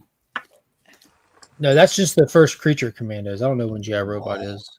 Yeah, that was nice. I have this nice one. This is cool. This is like GI Robot is fighting a fucking sumo robot. And then here's some. I think I got another GI Robot. 101 is GI Robot. No, I have 100. I have issue 101. Dinosaur on it. And then I have issue 102 that I don't have. And yeah. You know what? Oh yeah, here's one. Here's issue 111 with GI Robot. Nice. Yeah. Creature Commandos. That was a fun series. The cartoon I'm talking about, not the comic. Mm-hmm. You know, the only problem is that link I sent you. I don't trust those images. As they were panning around, it looked like it was the way you would look at some of the text. Is this the like first appearance of Red No. Goat? No. It is. But it features a handful of first appearances of other characters, including Direwolf, who's right there front and center on the cover. No, he appears in the 80-page special of Geiger. Correct, and he That's his also first appears. appearance. He also appears in the Image 30th anniversary. That was a 12-issue anthology that featured a Ghost Machine story all the way through it. That he was in issue 12 of that. Okay. So I guess that would technically be his third appearance. I'm just going to turn it off. You'll just have to see Gilda Radner. Can I show off some slabs real quick that I want to do? Show us some slabs. Waiting an hour, we got you covered. All right. Okay, because I heard that Comics Drink Cancer, you guys are kind of light on like comic stuff, right? You need more comic stuff and not just art, right? Yeah. Correct. Okay, so with that in mind, I have this. I don't have many slabs, but I have this slab right here. Oh, nice. I'm gonna say who. Bond Universe. And I have a question. Like, there is like a tiny little like scratch on the plastic. Does that matter? Nah, it should be right. We won't say anything. Okay. This motherfucker. And then my other slab is this one, which I love. Ooh. Looks like one of the black and white timeless. That's Yes, it Alex is. Ross. Alex Ross. Timeless. I love this cover. This one is very sweet, I think. I might just have to buy that just to crack it open and put it in the collection. God, you're a piece of shit. Hey, what I do with my slabs is my personal thing. That's it. That's all I got. Everything helps. Yeah. You can take me off the big screen. Yeah, as I dig deeper, for some reason there's just a bunch of rumors, Spidey, and all the stuff is being blown out of control from a lot of various fan digital renderings and whatnot. So that's bullshit. Damn Bullshit. That's because I said because the body looked like a Hellcat. Yeah, because once I started looking, I started seeing different images where the body was different on different. Each one was like, I was like, wait a second, this is weird. And so now I'm seeing like, as I'm digging into it, like the AI is saying basically that there's no official thing, but there's a lot of rumors and speculations along with a lot of, fan it's almost like movie sort of fan art posters and stuff like that. It's like, oh, this is going to happen. Yeah, fake trailers. Oh, the worst. Yeah, because like that if that was like, I only watched like the first 2 minutes and I was like, that is fucking nice if it is. And but that would be, I wouldn't even want to guess if that was true what it'd be worth over there, let alone trying to import one over here. That would be ridiculous. Oh, I guarantee you something like that starts at $55,000 probably. Yeah. So by the time you get it, unless because they've been doing that, like, because we've got like the Mustangs have been around like since they redid the new ones, for the last next decade. Yeah, they look fucking ugly. They look as good as a 4-door Porsche. Oh, but I have seen they have started. Some of the dealerships now are starting to bring over the Camaros, and I really like those. But they're not very common because they're like 3 times the price over here than what a new Mustang is. Right. But I'd still love one. Here's a question for you all. What is your dream car? No, you have all the money in the world. What car would you want? I gotta go back and I gotta address one thing first, and that's your statement that JB only has minivans to look forward to. That's bull.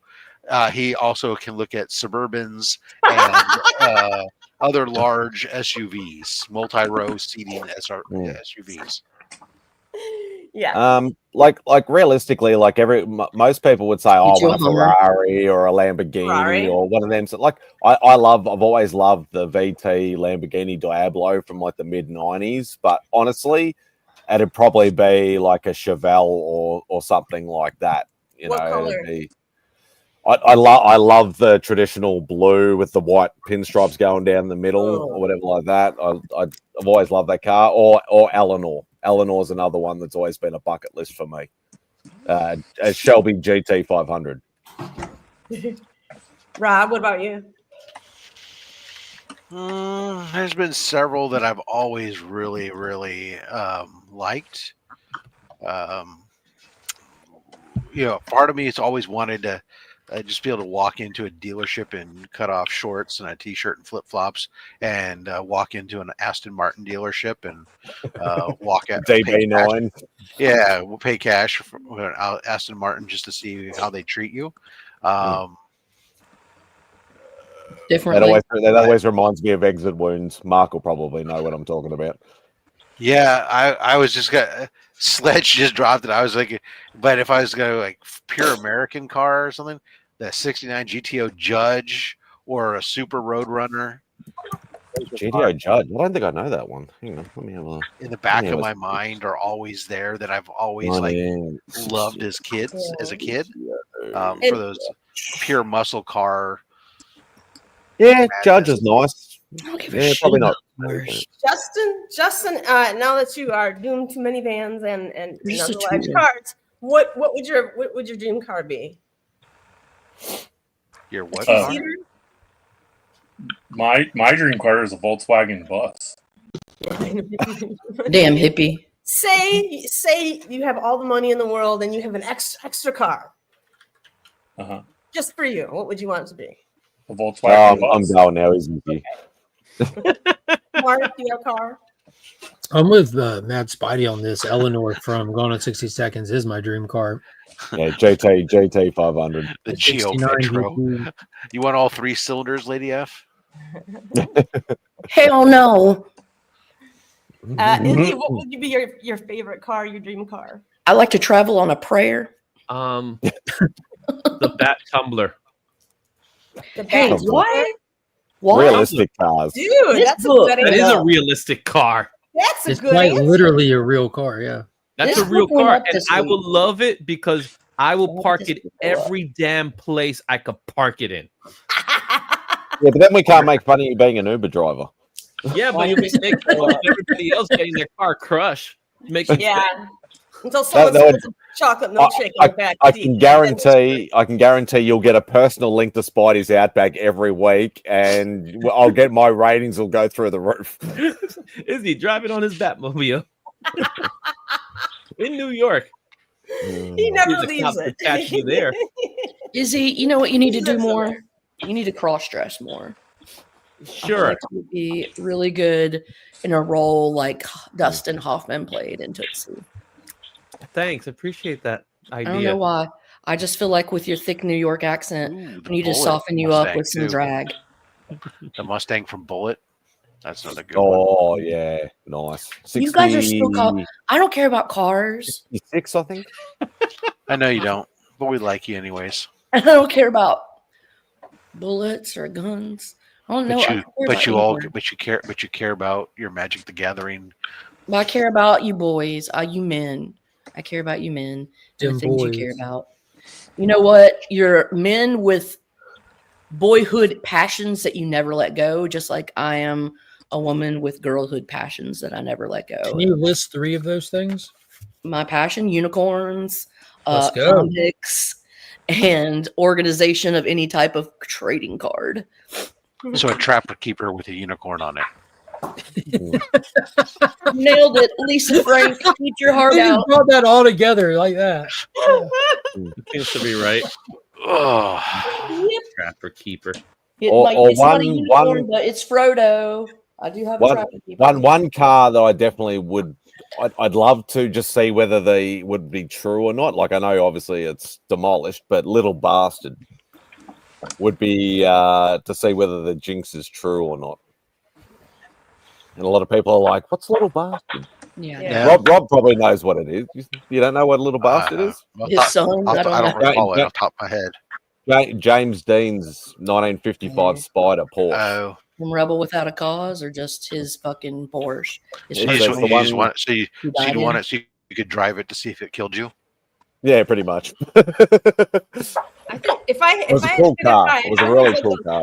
Those 69 Stingrays with I was like the curves on it, you know. Oh, there you go, with the dual pane rear window. Mm-hmm. Yeah, well, I don't know if that's correct, but but that was Stingray. I just, For that I just know matter, I you know, like the car. the And then I think if I was to really 50s have a car, Corvettes, those were dope, little roadsters. Yeah, And then I if I do. really want a I do love car, me a Corvette. I think of Mission Oh, the 50s Impossible. ones. What Mission about? Impossible 3 when they drive up with the orange car to that fancy party. That I fancy want. orange car. That's another car I think I would like. I want a The station James wagon. Bond car that's got like The station a wagon. BMW that can like shoot grapples and bullets and like shoot fire and all kind of cool shit. I need a You need a Bond. proper car. Beamer. So you just go with Izzy's with the Batmobile then. I don't know. No. Why Bond. not? She's like, I'm not riding a shotgun. Bond goes out at daytime. In daytime. How about the spider buggy? The spider buggy's cool, man.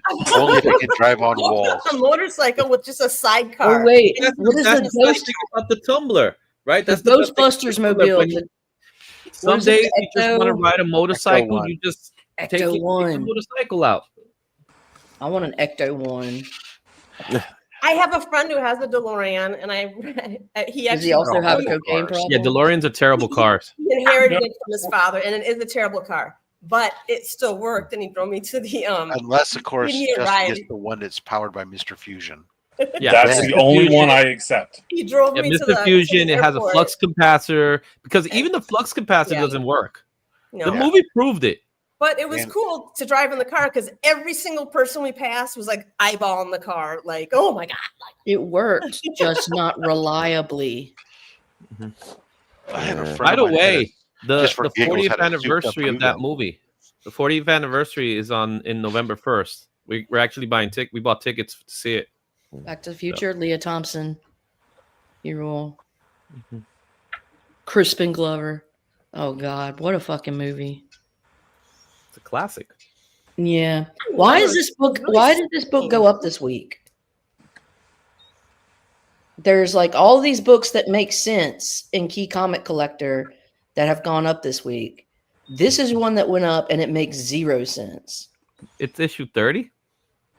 There, oh, you didn't know there's a government shutdown that occurs in there. It's the first appearance of government shutdowns in comics, and so it's timely. That's why. There you Uh, go. Sure. Topical. buy it. That's we Decided to like go being buy topical comic Buy around it. here. First congressional lockdown. They cannot get along and get along across the aisle and bipartisanly fucking make shit work. And Kang says, "Well, screw you. I'll make it worse." Bye, Simon. Did he just leave? Yeah, he smoked bomb. You know, it's ridiculous where a book goes up in hype because of a government shutdown. I don't. know I if was that's just really- completely He making was that just up. winging So. that, brother. You might be right, though. I doubt it. The electric company talked about government shutdowns. Oh, I would love it if they That'd did. be great. And Morgan Freeman was the fucking narrator of it. That was a catchy song, though, too. I know. Buh. Ill. I am Bill. trying to remember that Continue. song. Bill, I don't remember it. Resolution. No. Doesn't work. Doesn't have that same. Pizzazz. Minority Whip. All right. Let's see. So I'm gonna look on Key Collector app and try and see the fucking reason why. Okay. Excuse me for my language. That was really strong for something I care so little about. Very passionate language for Spider-Man. What's the name of the book again? Spidey what? Spidey Super Stories, number 30. 30. Yeah. Let's see. Oh my god. Ermagerd. It's Irma $155 on I Hive. know. Why? There's nothing. It doesn't There's say no reason for that. It's so unjustifiable. Greed is unjustifiable. And no shit. $155 for that I book. kn- Like, you I actually know. might be right now, Rob, making a joke out of it, but you might be. It doesn't say in Key Collector. Of course it wouldn't. Bastards. It says non-key issue. No additional information is available. Of course. That's what happens during a shutdown. So it's right on No one target. can get anything.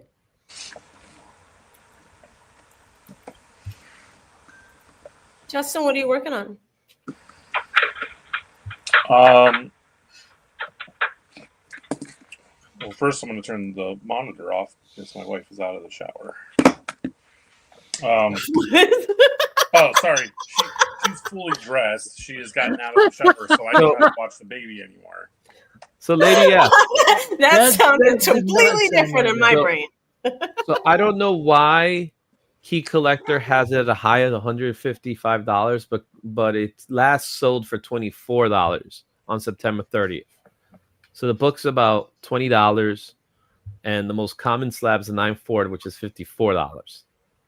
But it has an all-time high of 1,500 at 9.8 in 2024, in December, a year ago. Why someone kind of money on that book beats me. I just don't get it. Spidey Superstores. It's not even in the key anymore. No, I can't find it. Money laundering. Excuse me. eBay. Okay, why is Spidey $17 online? But yeah, someone else has it for $78. It's all over the place. Why? It's literally all over the place. Someone's trying to sell it for $1,600 on a 9.8.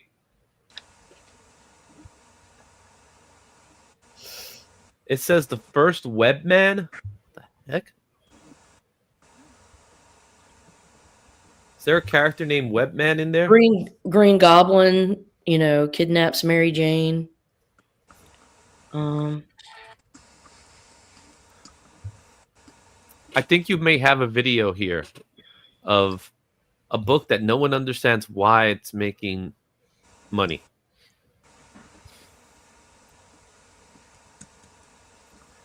Yeah, there's no rhyme and reason to this book. What in the literal F?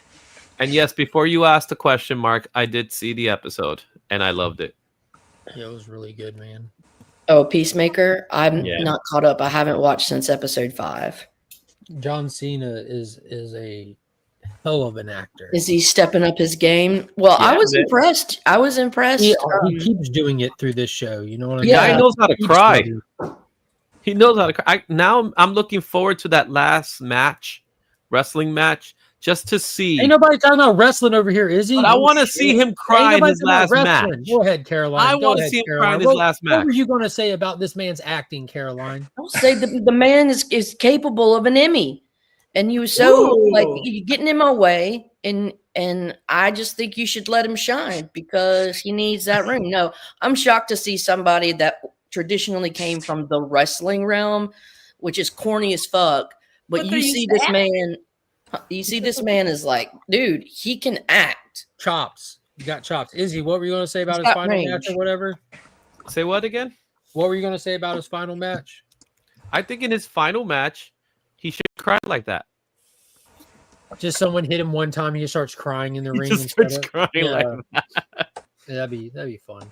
I would love it if he gets an award before The Rock does. You think The Rock might get something for the Smashing Machine? I think he'll get nominated. I don't think he'll win. I cannot, because that hair, he's got to get overlooked just because of the hair. He looks terrible with hair. I don't judge people based on their hair. Obviously, I did. I was like, he's ruled out. I can't even watch him because of the hair. I don't think it was his decision to come up with that hair. I think that was the fact that the wrestler that he's portraying had that hair. Thank you for explaining it to me, Izzy, because I could not afford that for myself. No, the hair looks awful. I think he gets nominated. I don't think he wins. I haven't seen him in it, but I know Emily Blunt's in it, right? Yeah, they have a chemistry. Like, do they? Would think something's up. No doubt. Well, she's a good actor too, so she can fake. Yeah, she's good. Poor Jim. I'm going to take off early. I got to do some actually have some work stacking up here. No, Romania doesn't need you the way we need you. Romania is called. Oh no, this is actually needy fucking East Coasters. Oh So God, they think you matter. Changes They- everything. They must live up north. they think that everything revolves around them. It does, doesn't it? East What's Coast, up, West Guppy? Coast. That's because they've been up for a couple more hours. We're than we still have. reading on the East Coast. So, yeah, Okay. as Justin would say. Have a good day, Smoke Mom. Smoke Your Mom, mom goes to bye. college. Izzy, what time are we sketching today? 5 p.m. Eastern. What happens at 5? A sketchy show. Where I'll be sketching on that book right there. Spider-Man 300? No. This one. I'm pointing directly at it. Spider-Man 2099. Got you. No, not the one between. The one in between those two. Oh, I can't It's a see it. Thor Thor. 167. It's a Thor. Yeah, that's what I thought. So I will be drawing a Loki today. Loki. And I think I'm going to join you. I believe Roscoe's joining us too. So that's Roscoe's coming soon. Roscoe's not invited. Roscoe's not. It's my stream. I invite whoever I want to invite. Nope. I am now making the rules for I'm your the stream. keeper of my stream. Yep. Not invited. Well, everybody's invited if they want to just come and sketch. Yeah. Just for fun's sake. Or you can sculpt. Izzy Nope, lets me the sculpt. only You one can that's sketch, allowed you can to sculpt. even- I don't care about Only skill Izzy. set. If you I want to do. draw Don't stick come. figures, I'm all down with it. Yes, I support the Izzy art. did not, yeah. What was that? Izzy's a very good Did artist. you read Forever Evil yet? I'm sorry, Absolute Evil. I'm like Absolute Forever Evil. I don't remember that. That was years ago. Yeah, I know. I heard But about that- it, but I didn't read it. I haven't. Oh, God, come on, man. I've been doing this thing called work. Dude, I understand work just as well as the next guy, better than a lot of people. I read it. Yeah, but I don't like reading in the train. I just gotta say, like, whenever I hear anyone get make crowded. excuses about not having enough time, I don't hear them. I don't hear them. As somebody who manages time, puts forth the effort, I don't want to hear the excuses. I just want to hear, no, I suck, but I will do better. Okay, Mm. I'm sorry. I suck.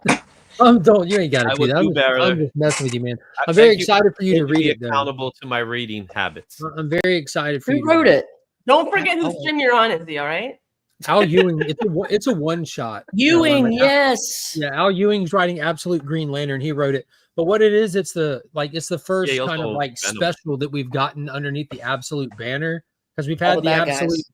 we've had the Absolute series, but this one is bringing together the villains that we've met along the way through the separate series, is bringing them together. Rogues Gallery. For what you assume. Speaking is of one villains, thing. DJ, did you read it? I know that I was trying not to blow it up, trying my hardest, but Absolute Evil.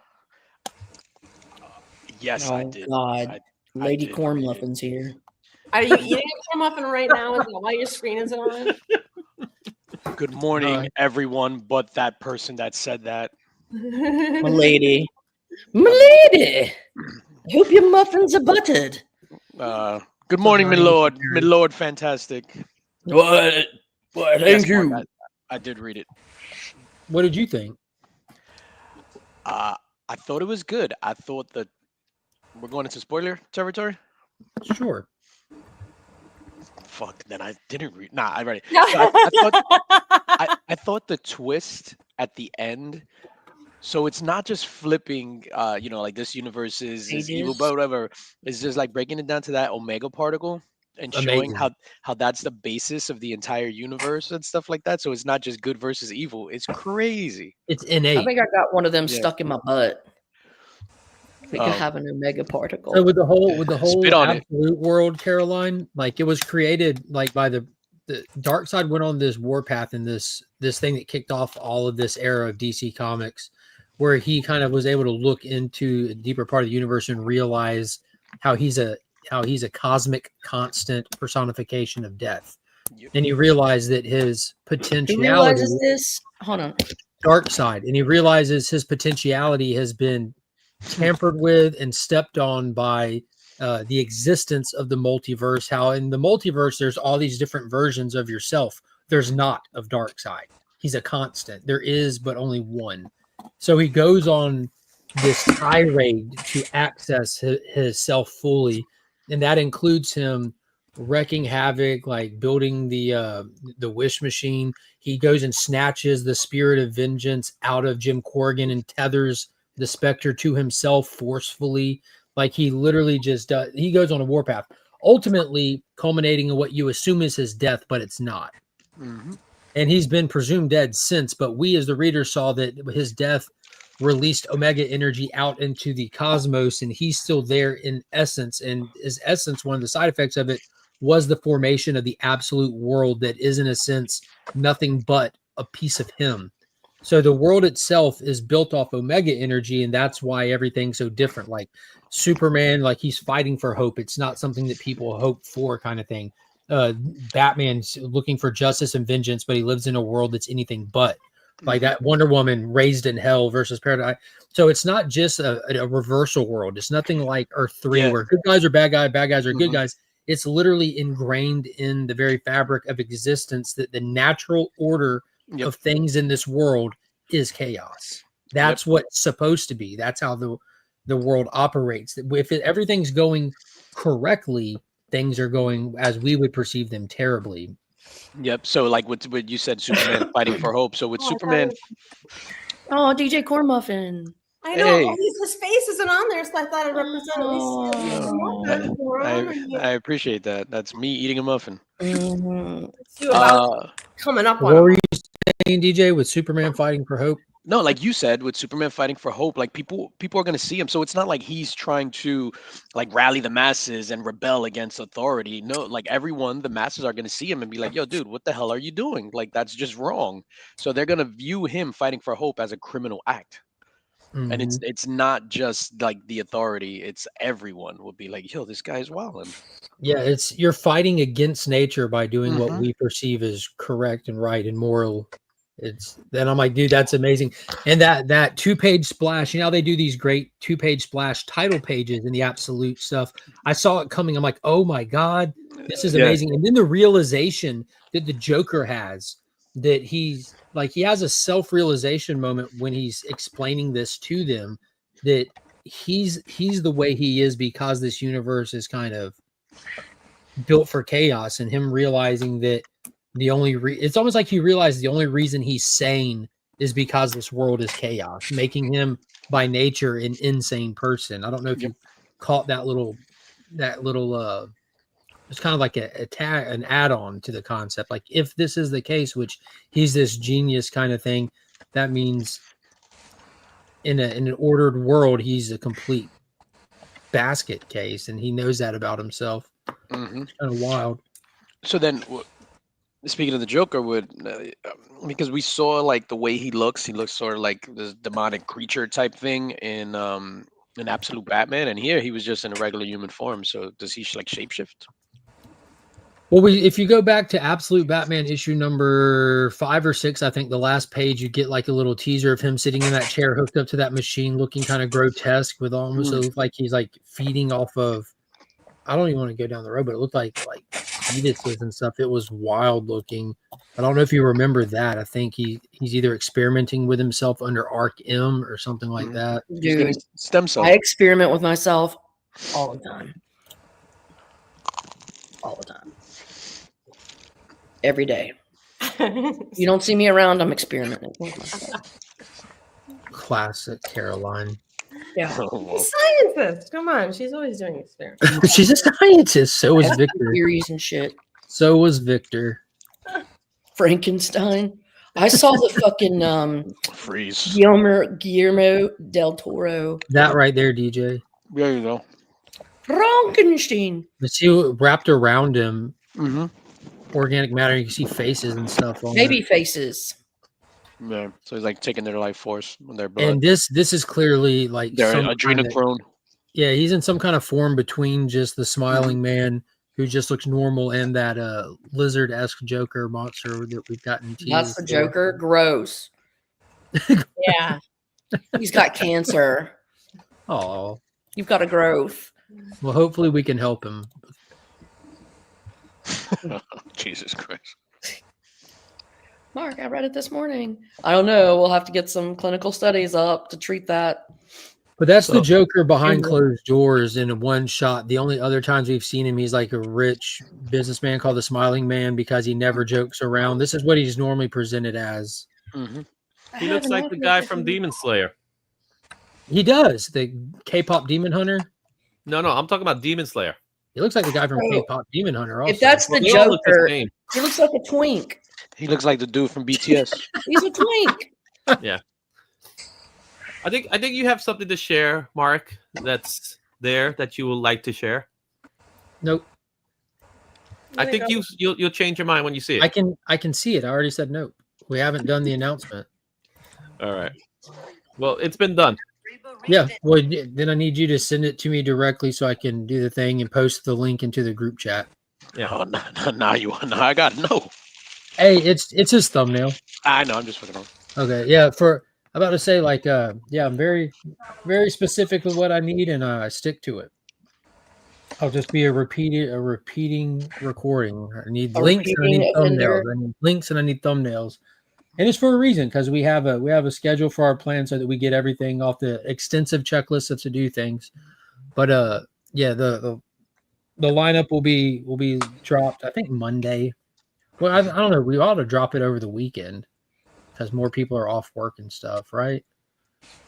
Generally, people. Rob's work not this here right week. now, but what say you, DJ? What was that? I'm sorry. I was answering an email. The lineup announcement. We could probably drop that tomorrow, right? The lineup announcement. Because that just got finished yesterday. I mean, we could talk about it. I mean, in my mind, it's solidified I mean, it's definitely solidified. and calcified. It hasn't got there yet. It's not. What about No. fermented? Is it fermented? Yeah, which is on its way to calcified. Hmm. Who's calcifying? The lineup is we're trying to get the lineup for Comics Carrying Cancer calcified. Okay, I send it to you, man. Thank you, sir. Yeah, I need everyone to send them to me so that we'll be able just to save it easier to share it as we go. And then we needed all that done today or by today so that we can create the link trees. We can put together the video descriptions, which we'll type out extensively and have all the links in order and all that stuff and share it so it can be easily be copy and pasted into everyone's description. Quick question though. Yeah. Did you guys come up with a description information? I think you did, but it's like That's very literally what I just said. no. I know, like you literally just said. in the No. chat group. No, Marcus No, said we're going to work on this. I just said once everyone's shows are done and they're preset, we can go in because in the description we'll have every link to every show in the description. So we'll type it out and get everything in there with all the links to the C3 perfect. stuff, to all the shows in order, and then I'll share it into the chat so everyone can just do a simple copy paste. Perfect. All right. Yeah. So just do a placeholder one or do none for right now. Yeah, I just copied the one from last year, and then I'm just gonna take that out. I haven't even done my shows. That's something I'm going to be doing today is setting my streams and making the thumbnails. Oh, hey, Mark, quick question. Yes, sir. Have you guys typed out the descriptions yet for the shows? That's a very good point. I think we're going to see. I'm pushing to get everybody to set their streams and finish doing that so I can pull all the links and include them in order in the description. And once we do the full type out with all the links and stuff and Rob redlines it, I'll send it into the group chat so all the hosts can simply copy and paste it into their descriptions. Caroline, question?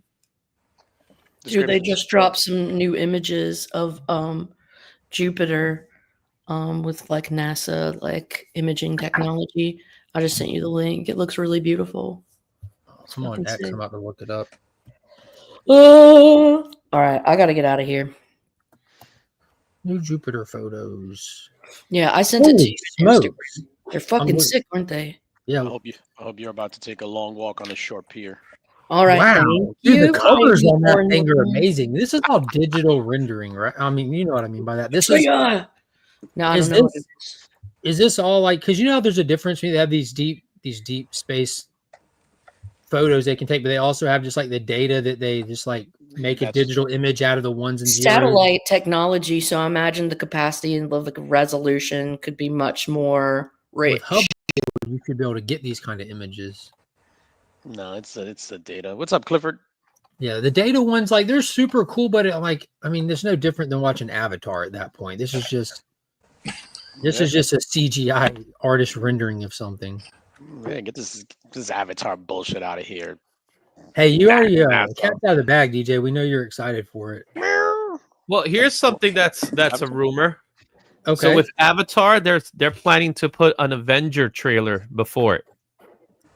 I don't think anyone cares, man. Oh, trust me, people will care. Nah, I don't think so.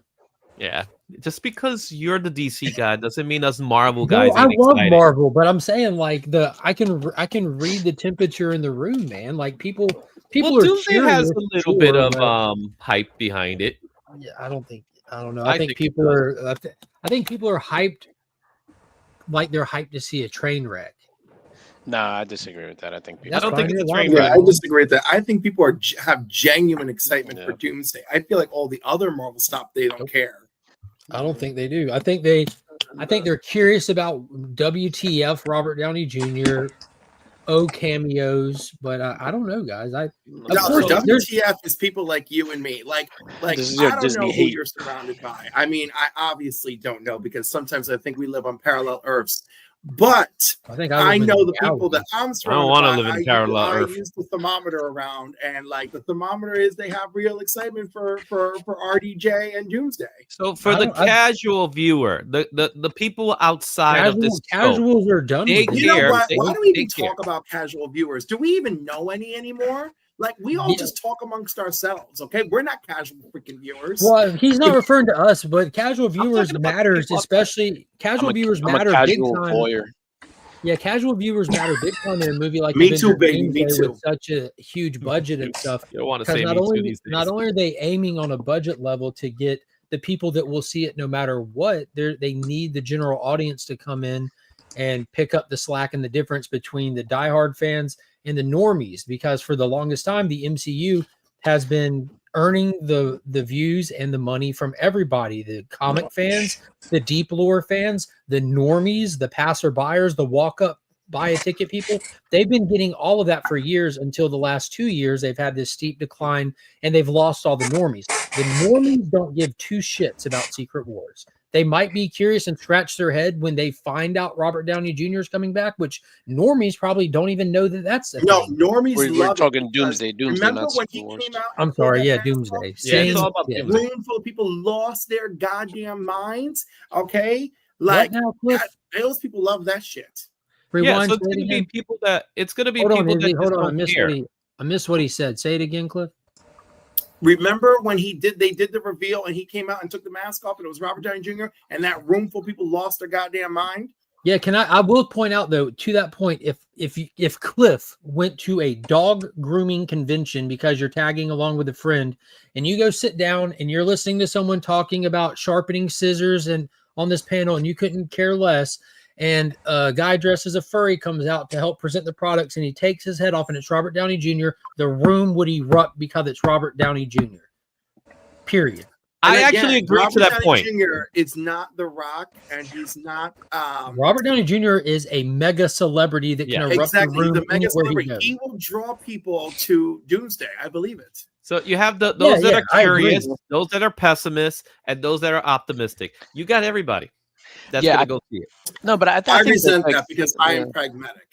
I think the optimism is there, especially because you got the Robert Downey Jr., who's like a tremendous star. Then you got Dr. Doom, which people are just curious in with Dr. Doom, and they know that it's a course correction. I think people are excited for Doomsday. Like other stuff, like and I've said it before that I'm just like, oh cool. But I'm genuinely excited for Doomsday. The way I was genuinely excited for Deadpool and Wolverine, even though I'm not the biggest Hugh Jackman fan. Yeah, when the normies find out Robert Downey's in there, that'll help bring some views in. I think that it'll do better than the previous MCU movies have because it has the word Avengers in it. A lot of people don't know that it isn't going to be the what they expect. No, and I think there's, if somebody went and dug up Sir Ian McKellen and put his bones on display just downtown at the at the municipal building, I think a lot of people would go see it. So I think that also has that going for it because they're doing that for this Ian movie McKellen too. is alive and well. Do not disrespect. Do not I said, sir. I said, sir.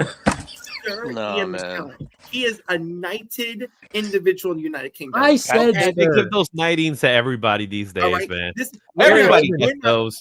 We're not. They don't knight anybody, bitch. Yeah, All the right? minute you We go, are the not. minute you go to Europe, man, it's like, oh, knighted. Patrick Stewart is spinning in his grave now. Patrick Stewart is also like, well, stop Sir trying to Patrick be honest, Stewart. Patrick Stewart will have to be in the mausoleum. Dude, he's alive. He ain't in the too. grave. Bro, they got Patrick Stewart. Oh, And he's this actually is my ashes. thing. The people that really moved the needle on the pre-release hype don't exist for this movie. There's nobody that's like this movie just like the MCU has lost the plot. It's lost Dude, the fan base. once they drop that first teaser, it's a wrap. I'm I telling think you, I think you'll get some people in there for sure, but I still think like legit. I think it's gonna right, be right. a $1 billion movie. uh, The real I think question all these will it be a people $2 billion panic. movie? who's No. the star of the movie? Robert Downey Jr. No, he's the villain. Who's the No, he's the star. who's the protagonist? It's gonna be him. I It's gonna agree be that him. Robert Downey Jr. is the biggest star in the movie. Who is the No. Avengers? Name the Avengers, Izzy. The Avengers. Well, you got What the team new do we have Avengers. for this You got movie? the new What's our Avengers. team? They're all there. No, stop. Name the characters that are the roster of this movie. If you ask me who are the Avengers in Age of Ultron, I would sit here and name them to you. Who are the Avengers for this movie? so I think it's gonna be Sam Thor- Mackie. Sam Mackie. I like that. Sam Mackie. What's that girl's name? Character Kamala Khan. Pugh. What's her name? Pugh. Florence Pugh. Florence Pugh. A Right. dud The character. White Nothing wrong with the character. I'm not saying these are bad characters. Pedro I'm saying Pascal. these I are don't not draws. These are things that if you Pedro put them on the Pascal is not a marquee- draw. Hold on, time out. No, he's not. He's toxic to film, dude. Like that's not my opinion. Like Pedro Pascal, for whatever reason, I don't agree with why. I enjoy his acting. He has turned into he's the Rock. He had the same He's just over. like He's people over- he's see him over- and they look at him as this is an actor. If I see, I don't buy a ticket because I don't care. And it's become an internet meme. Is people like that's how much opinion matters. Like social media molds things, whether we like it or not, whether you think it does it to you or not, irrelevant. Yeah, It does to most Alan people. Cummings. Patrick Pascal. That's not. This is stuff. He's just reading. Yeah, So God I'm damn not it. looking at a list. I'm just coming out of my. Mr. Fantastic was kind of like demoted from being the star of the movie. Yeah, because he was so negatively Yeah. received. You're But- on like you saw that too, DJ. But overall, I think the movie's definitely going to be about Doom and Doom getting his team together, whatever his plot is going on. So Doom is the main star. As They far better as have Avengers- Riri on his team. no, as far as He's gonna be the main star. It's gonna be Avengers- about Is him. Riri even in the movie? I don't even think she's No. booked for the movie. yeah, but you're gonna have Hugh Jackman is one of the main stars. So it's gonna Well, be like that's that. not, the that's not fan official service. yet. Yeah, Yeah, Hugh but- Jackman hasn't been announced for this movie, bro. Hugh Jackman or Ryan Reynolds have not been made official. I But feel do like y'all they'll see my show up point? for Time out. Battle Time out. Do y'all see the point here? No one can say who the Avengers are. No one even knows. I who's just in the told movie. you, Sam No, you Mackie. didn't. You just named people, including Alan Cummings, who confirmed that when he went to film for this movie, there was literally no one else in any of the scenes he filmed with. He was in front of a blue screen. the whole time. Frazier is in the movie. This fucking guy. Izzy, stop it. You just sound sad. This Frazier's is in the this is movie. the best point. That person I have guy on my from future list. Sonic is in the movie, but not Sonic. I hope that none of these characters that wear masks don't wear masks. Exactly. You know that none of them are gonna wear the mask. That's the one thing I'm not gonna like about it is the fact that I'm gonna see more Robert Downey Jr. than I'm gonna see more of Guys, Doom. I plan on seeing this movie like right when it comes out. I'm hoping it's good, but it's clear as day to me, and I could be wrong. But when everything that I've seen, just a natural impression that I get is this movie is a specific byproduct to reactionary decision making. Oh absolutely. The We've extreme literally tanking. we haven't seen anything from the movie yet. Like not an official set photo. Just the I thing that don't these even guys need to said. get into any of that. But And by the it's way, saying that's a me- good thing that we haven't seen anything because these movies have been riddled with spoilers. And I think going into this film, Didn't they with just start just filming? some RDJ hype will be wonderful.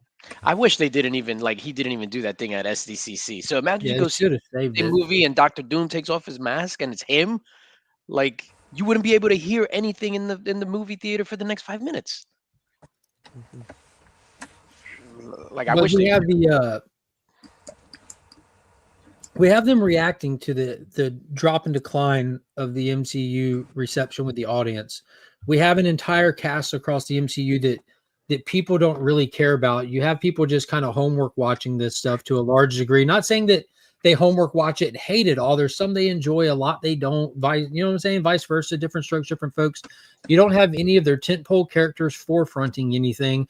And then they get to this point where the only thing that they get Are you describing last night's episode of Peacemaker? They only get like the only massive success you're that they see vicious. comes from a vicious nostalgic bait film, Deadpool and Wolverine. So they decide to take this Deadpool and Wolverine movie that was an intentional bow on the end of the 20th Century Fox stuff, a farewell to the 20th Century Fox stuff, and they saw that their actual paying viewers are the people from that era that like this content, that like those characters and want better from the MCU, and they decide to say, fuck it, that wasn't the end of it. Let's do it again. Go dig up Ian McKellen, go wheel in Patrick Stewart, go see what Alan Cummings is up to, go get these people. Who are the Avengers? Who cares? Put all these people in it. How are we going to make people care about this? Well, they like the old stuff. We have to have the old stuff. Fuck it. Get Robert Downey Jr. Iron Man's dead. Are we bringing him back? No. What are we going to do then? Fuck it. Make him Doctor Doom. This is the biggest shit show concept that's ever been done in the MCU to date.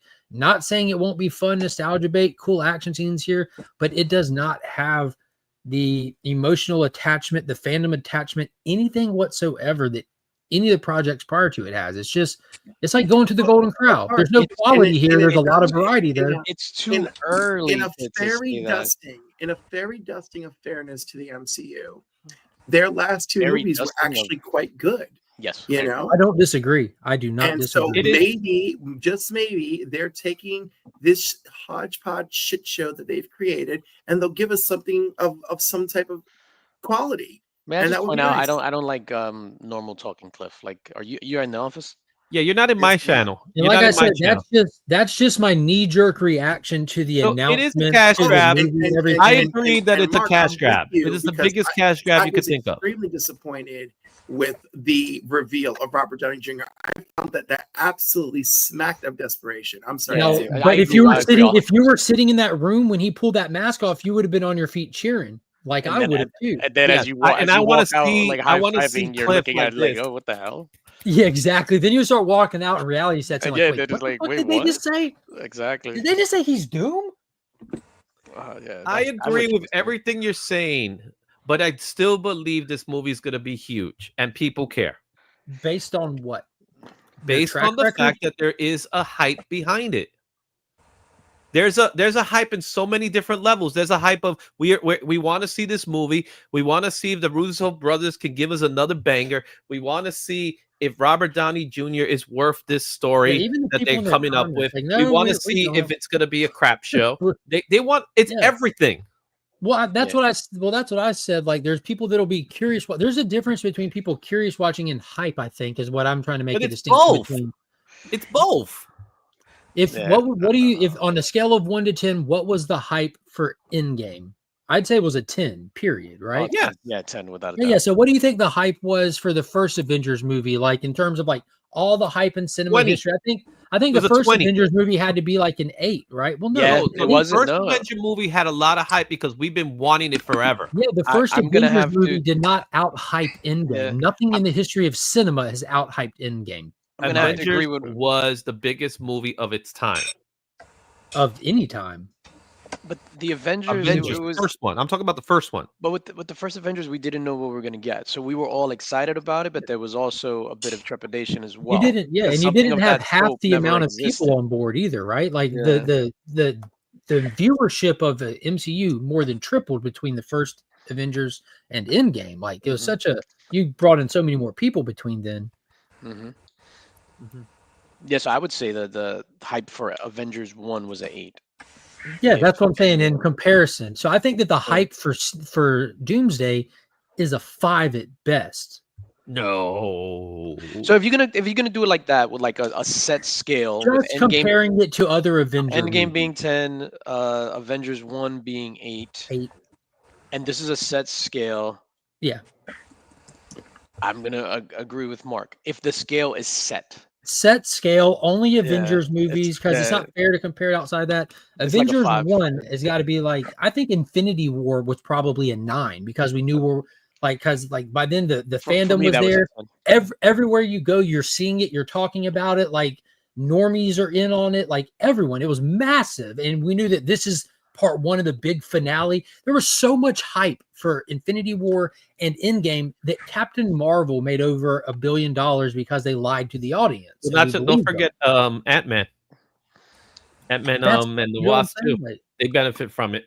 Taylor says the only ones who give a rat's ass are comic nerds. The general public doesn't care about the Russo brothers or Doom, nor I agree, and they don't even care about RDJ. Back then, they would have known and been talking. They care about RDJ.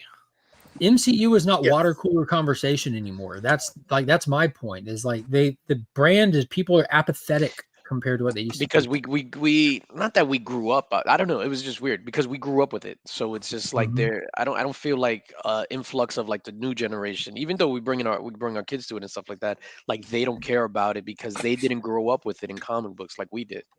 You know what they care about? They care about getting the next anime movie. And you got to think too, man, like a lot of these movies, like that was the strength of like kind of taking these movies serious, because when you take them serious and you're thinking of your medium just as much as like your source material. When you balance those things properly, you get the Christopher Nolan trilogy. You know what I mean? That's what. So Mark, do you want to know how much ChatGPT agrees with you? I don't care how much an alien robot. Oh no, because I think you'll be fascinated by the response. Even if it tells me I'm 100% right, I still don't. Well, it basically says you're right, because it says the hype level, because it actually pulls data and statistics, which is fun because I know how to use it. And so it says the hype level for Endgame was absolutely 10 out of 10 versus the current hype level for Doomsday is 6.5 out of 10. You know, because I can read multiple the temperature in the skeptical room. references from fans. So I think that's interesting. Give it time. Read If people start seeing something, come on. When something's being shown, that's when the hype starts increasing. Yeah, the hype may increase, and it should, and like it will. Should be technically this should be a successful film. And technically, the hype should already be at a 10. If you're comparing it to Endgame, the hype was at a 10 from the point of Infinity War starting to Endgame ending. The hype never dropped below a 10. Like, I don't think y'all are really actually applying the full breadth of thought to this comparison here. Like, nothing in cinematic history has ever been done like Endgame, nor will it be done again in our lifetime. Mark, you know what's really funny? Not one person is disagreeing with you on the things that are just coming out of your mouth right now. We're all in agreement. Cliff, we're all in agreement on that. Cliff, do you want to see what I look like when you say the word AI to me? Is that Sting? No, what is that Sting? That's Kyle Reese about to pull that thing on the Terminator. That's Kyle Reese. And Mark, I all know. I can say is, and Mark, all I can tell you is, I'd still hit sawed off with the string. Jesus Christ! Over his shoulder. Yeah, I gotta tell you, when he took his shirt off the Terminator, he was looking good. Relax, P. Cliffy. Just think how dirty his meat was when he conceived John Connor. I bet Time travels bare naked, falls into a pile of trash, steals clothes off a homeless man, and then bangs Sarah Connor that night. Like, hey, there was a shower. Don't forget that there was a shower. That is true. Yeah. But I don't think they had enough soap.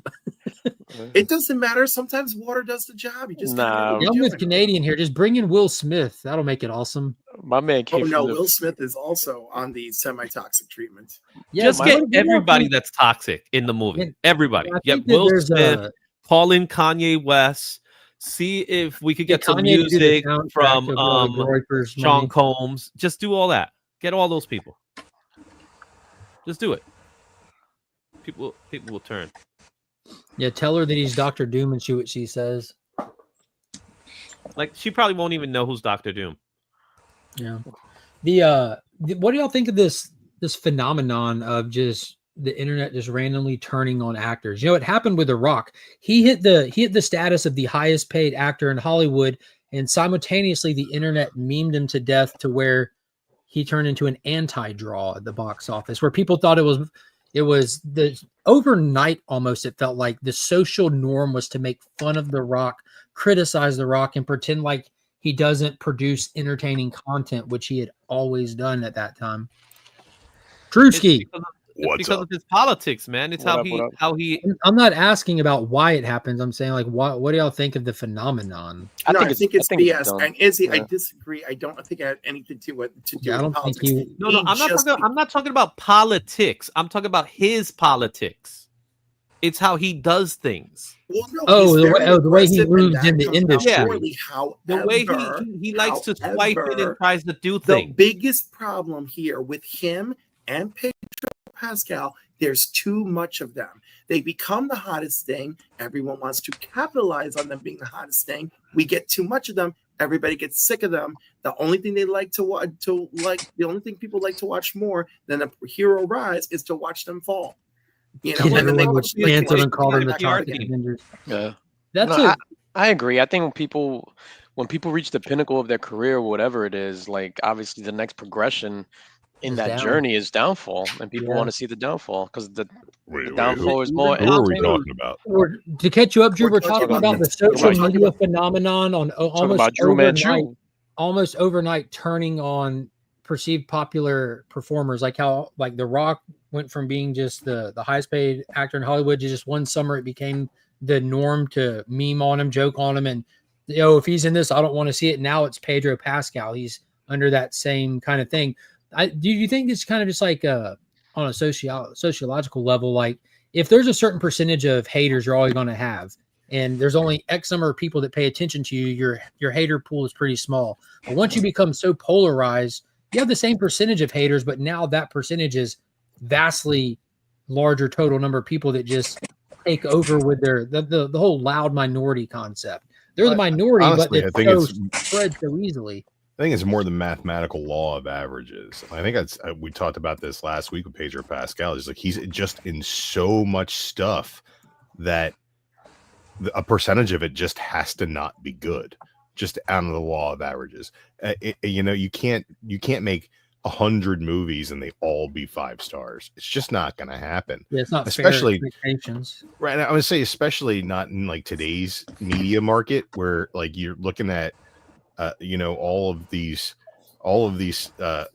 projects tend, for the most part, the vast majority of things being released out there by major studios, it's diminishing returns. Nothing is as good as it was, years before. So we're then dealing with that compounded with the fact that, there is, I think Cliff nailed it when it's just oversaturation of these characters. It's like you don't want to see the same thing over and over again. Mm-hmm. And I think Pedro Pascal can be I think he can be a very good actor, but he also falls into that category where he's a personality as well as an actor, and you're hiring Pedro Pascal to play Pedro Pascal in the same way I think that you hire Will Smith to play Will Smith. You don't hire Will Smith because he's going to be a Daniel Day-Lewis type. Oh my God, the trailer for his new film, Amenity.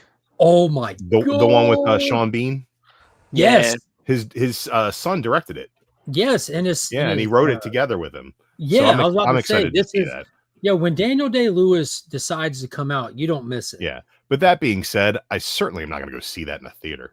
No, that's a sit on home and, that's a sit on the couch in private. To watch him experience it that perform way. in this stage of his career, I kind of don't want to be in public. I don't know how I'm going to react or act. Well, I don't know. Like, what is this? What is this performance going to make me feel? Am I prepared for it? I don't even know what if experience tells us anything. Sean Bean's going to die in this movie. Yeah, he's not going to make it. Probably going to get his head chopped off. Fucking Boromir. But I think the problem with The Rock is twofold, right? The problem with Dwayne Johnson is definitely twofold.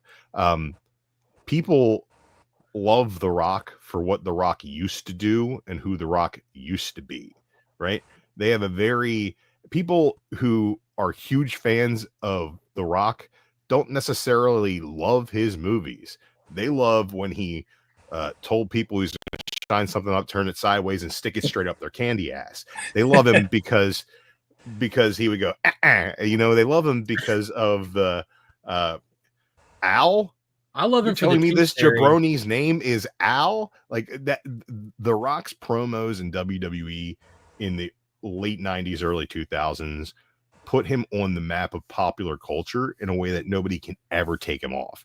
Then he started doing these big tentpole movie projects. He was in Fast and the Furious, and everything he's in is giant box office. It's big blockbusters, and he's the highest paid actor in Hollywood. And then the DC debacle happens. Yeah, that's where where where he tried to take that cachet that he's took into every business he's ever been in, and he tried to apply it to Warner Brothers DC because he saw the opportunity, because they were going to go in another direction than they were currently, and he thought, okay, I can hijack this. Can I chime in? In the meantime, they hired James Gunn and Peter Safran to do what they're doing. So it's kind of like he was trying to take over, and it just didn't work because they already had a plan. And I'm not going to fault him for wanting Black Adam to be the next big fucking thing. And I'm also not going to fault him for wanting to get Henry Cavill back involved, because that's what the internet was saying they wanted. Whether that's a vocal minority or a real majority, they were loud. Yeah. So with that was the second thing that was public that he did that was kind of like the first time was, and it became big news with Rampage. So like the day before filming, he wanted to do rewrites to the script because it called for George to die in the movie. Not literally on the set the day before filming, he was just like, we need to change this entire thing. Yeah, how are we going to make Rampage 2? If the I don't know about y'all, but I love that movie. No, it's a good movie, but it's fucked up because like you signed on for something, you signed a contract for this, and then you're holding them over a barrel talking about, I'm going to walk if you don't change this. Look, so that was the first time that he was also the thing about let's not forget peeing in the cup. What? Who peed in a cup? He pees in a cup. So he's late to his appointment, and he pees in a cup, and he gives it to some guy to throw it up.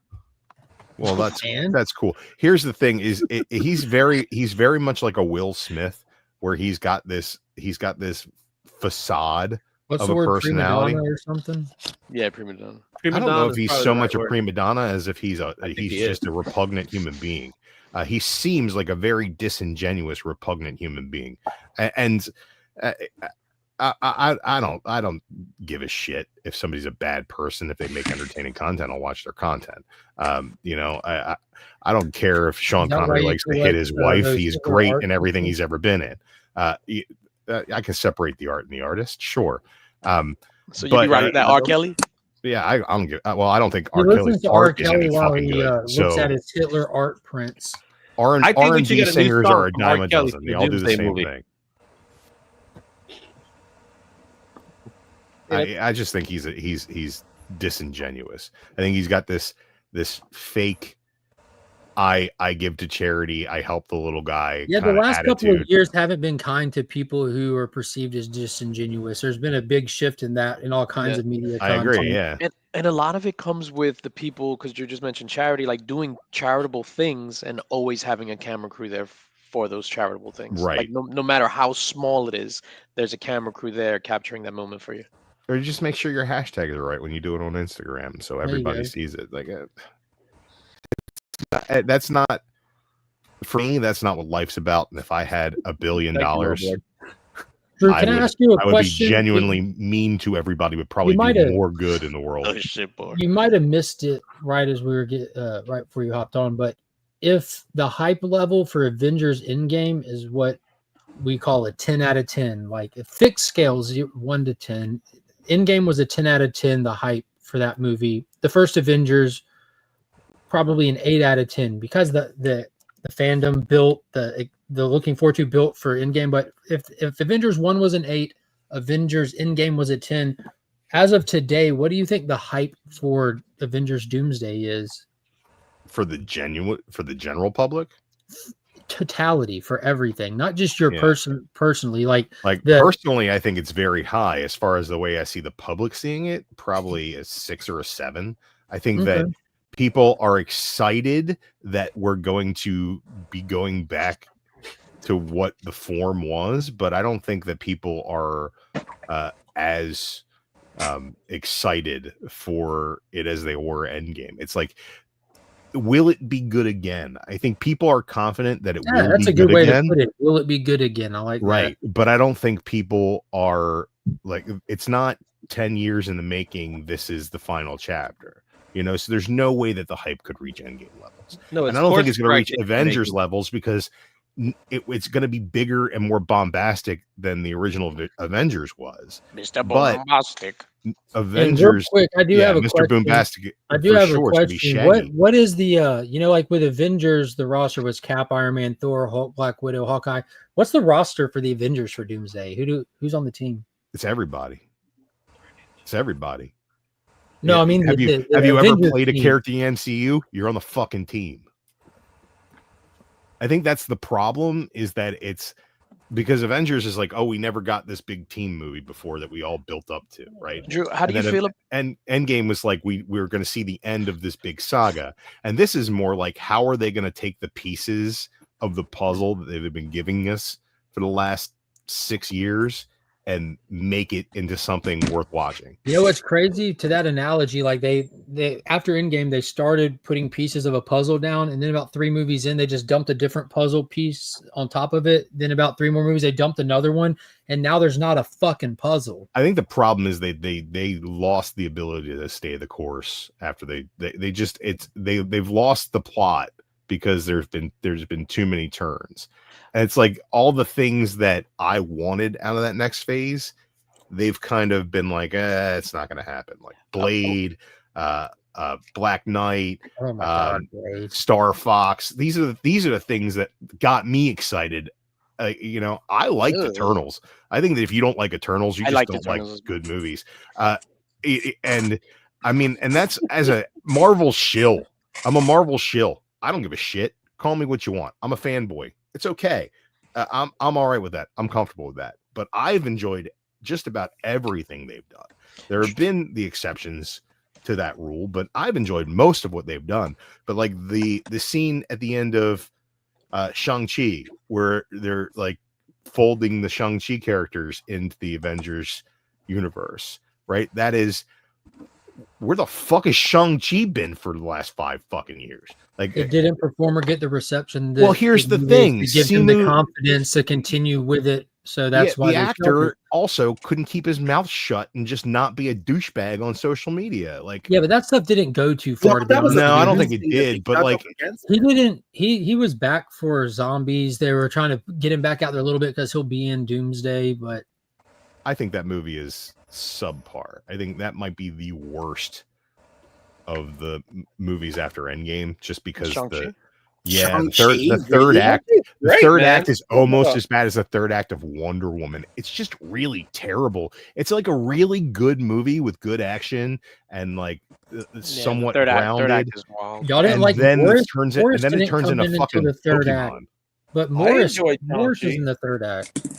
Who the fuck is Morris? Morris sucks. Morris is the reason that movie. Tell is DJ who subpar. Morris is. Was that the thing? The Ottoman? He's or the whatever? dog. He's the Talking dog about with the 2 butt. asses instead of a head. He's the 4-legged double ass. He's the fucking Pikachu sounds of fun. the Pokemon in that movie.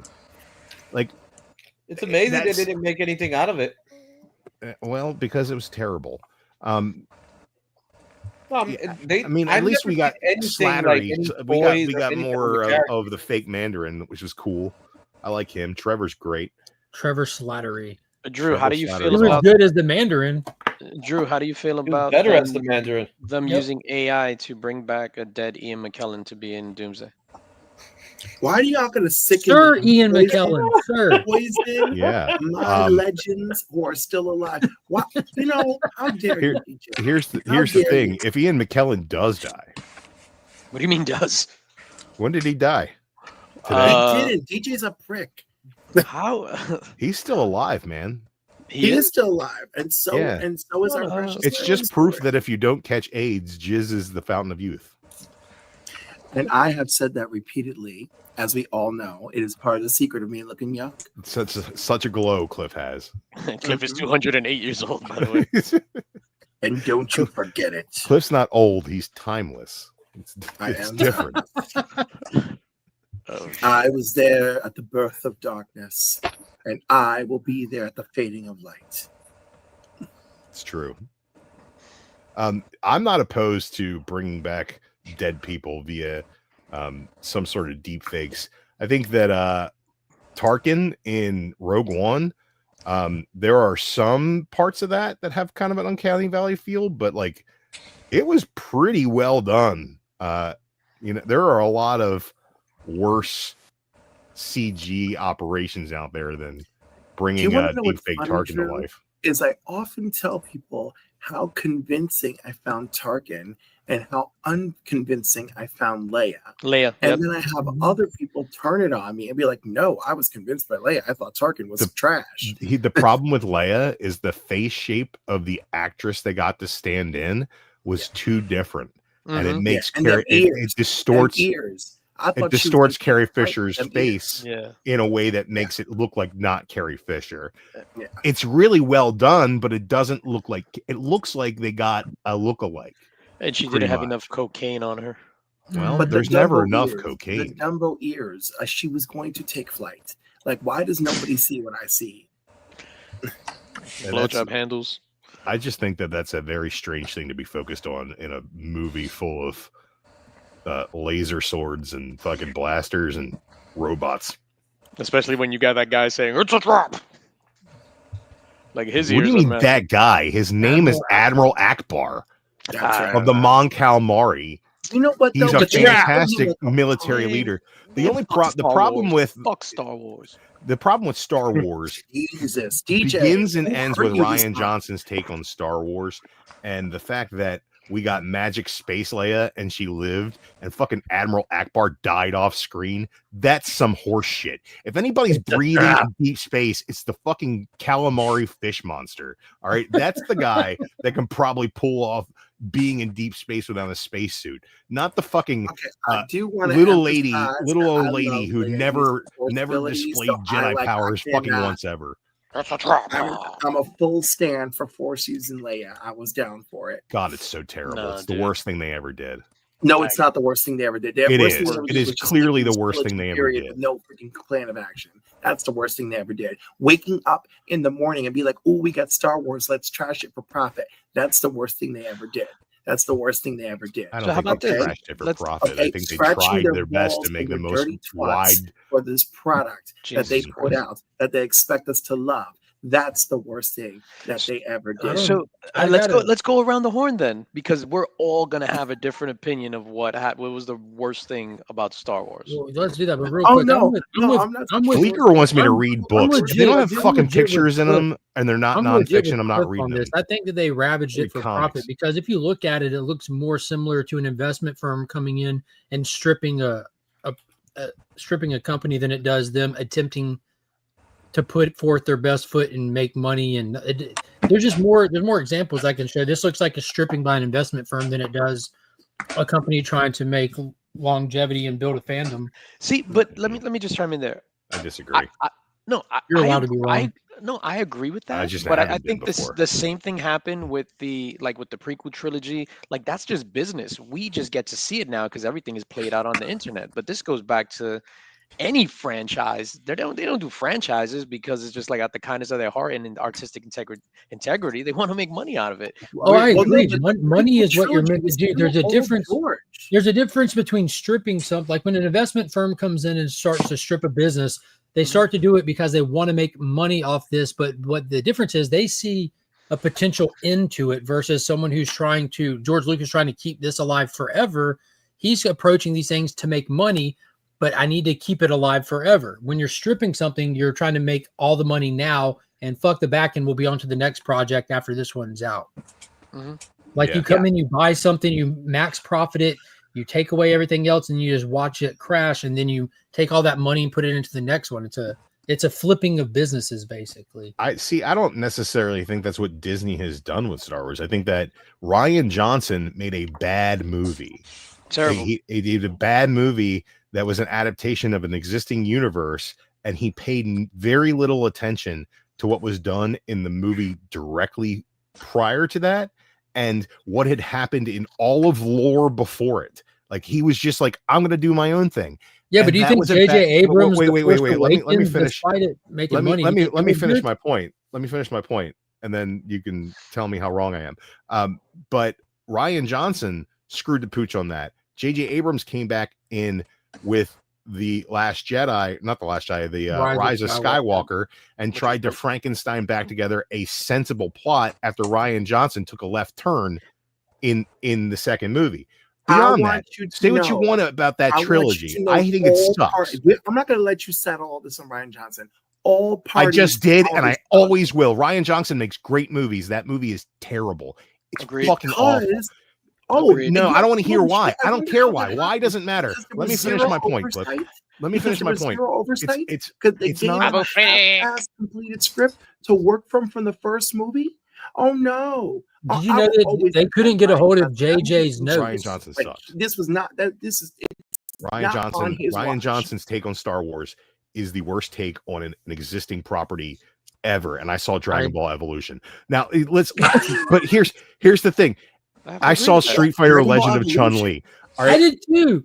Shout out to Kristen Cruick. She's Asian. The thing I've got a point about that, but I'll get back to it. The thing with Disney Star Wars though is outside of that trilogy, The Acolyte was subpar, but still had great effects and lightsaber battles. Best lightsaber battles since episode 3.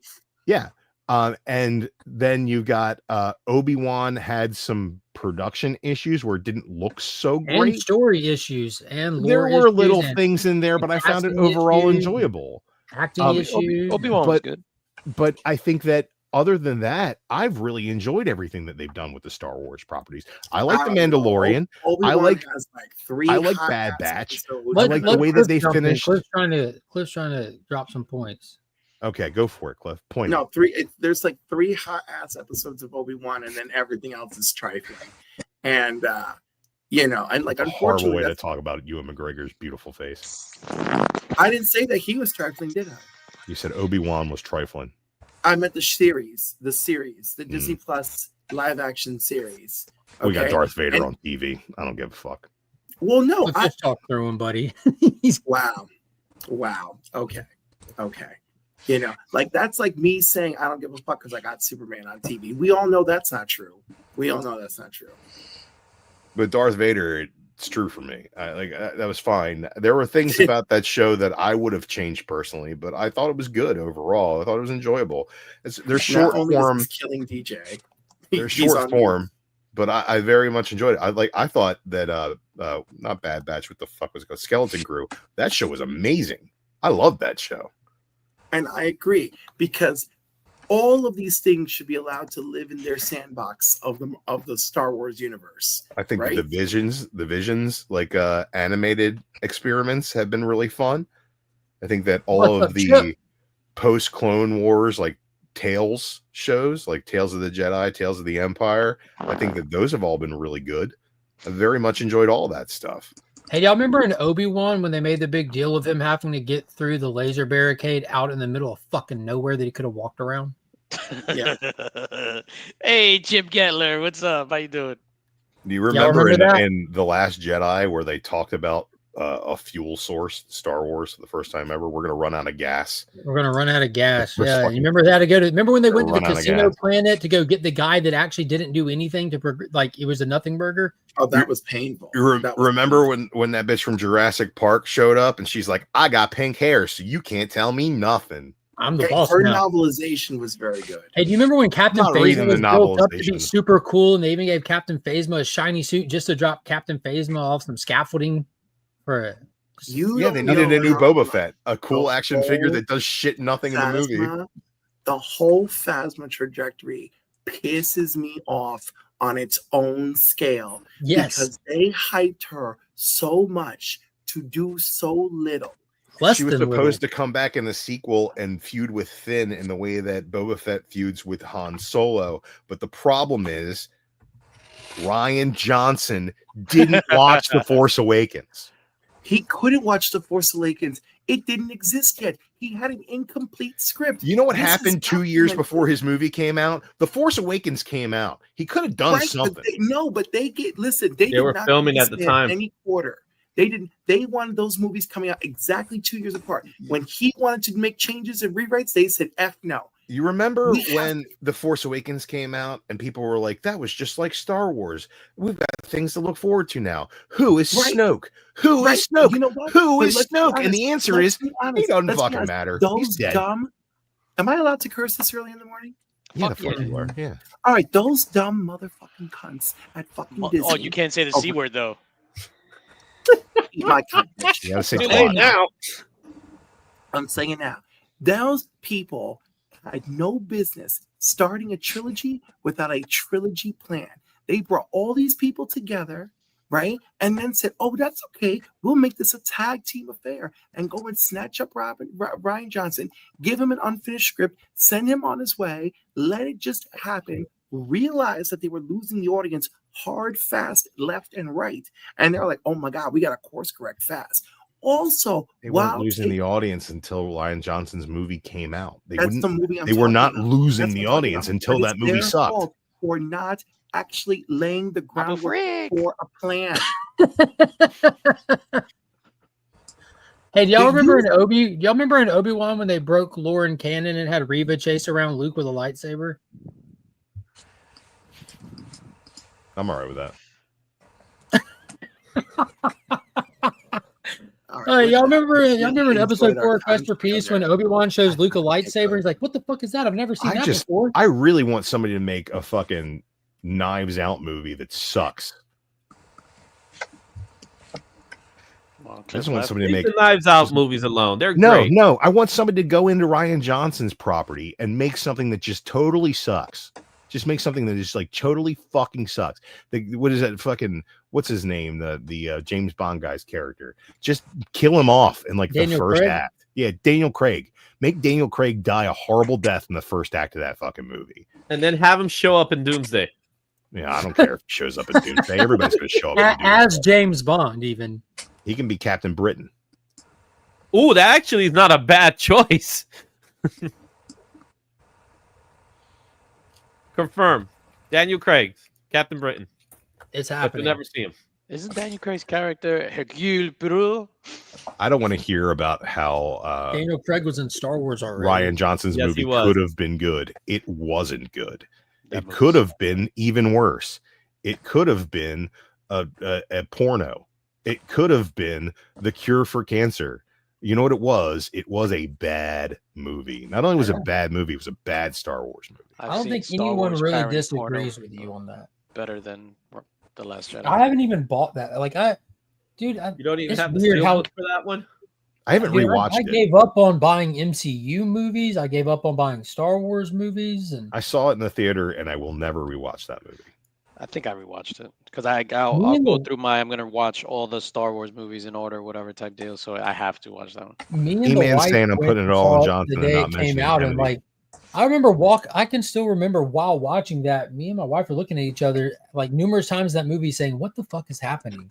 And I remember when the credits turned off, everyone in that theater, like when lights came on, everyone's looking around like baffled, like confused, like what? And walked out like scratching their heads and That's how I talking felt. amongst each other, like, dude, that was shitty. What just happened? Yeah. Like I've never seen a reaction like that live walking out of a movie like that, like where everyone just I recently walking did amongst watching each Superman. walking out of Superman. Like I filmed walking out of Superman and posted the video. People were walking out of that movie on cloud nine. Smiling.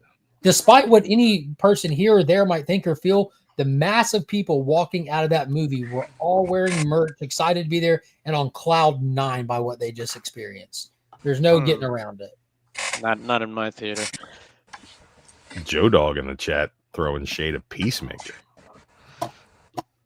What's going on, Joe Dog? What's up? Peacemaker season 2 is garbage. Big time disagree. I really love love garbage.